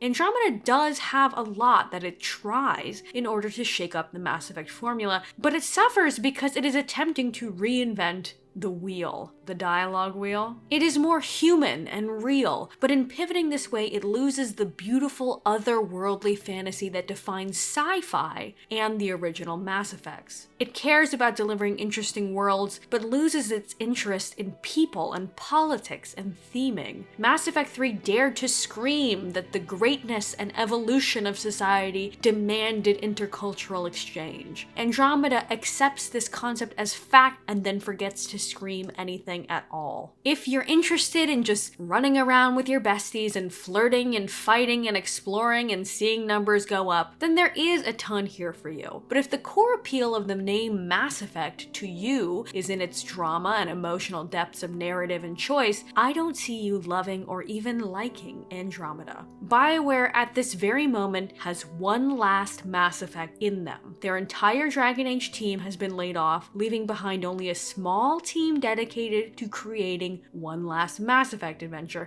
And I say last because the studio has trended toward focusing on the wrong parts of their games for the last 10 years of their own volition. We as consumers tend to give developers who work under corporate overlords the benefit of the doubt, which is good. Often there are shackles of corporate oversight that can hurt the creative process. But after 10 years of mediocrity and listening to the devs say, no, we wanted to make Anthem. We wanted to have the fighting arena in our narrative game. We fought for it. We wanted to dedicate resources to multiplayer in Mass Effect. I hear these statements and I shudder. It sends chills down my spine to think that they spend precious resources diluting the core appeal of their games and relying on reusing aspects of their successes without understanding what made them successful on a holistic level. You cannot copy aspects of Mass Effect 2 thinking that what made the game was the end mission. What made the game was the whole game. Tight 20 to 30 minute gameplay sections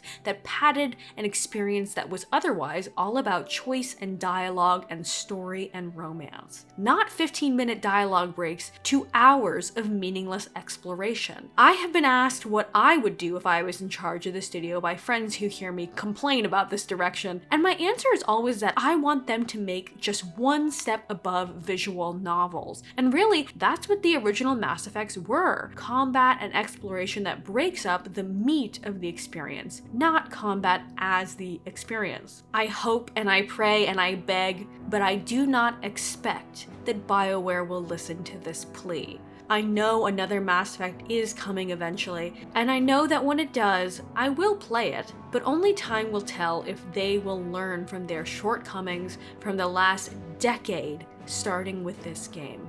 Thank you for watching and engaging, and stay tuned. I imagine it will be quite a while before I make another video of this style, but there will be lots of other gaming content to come.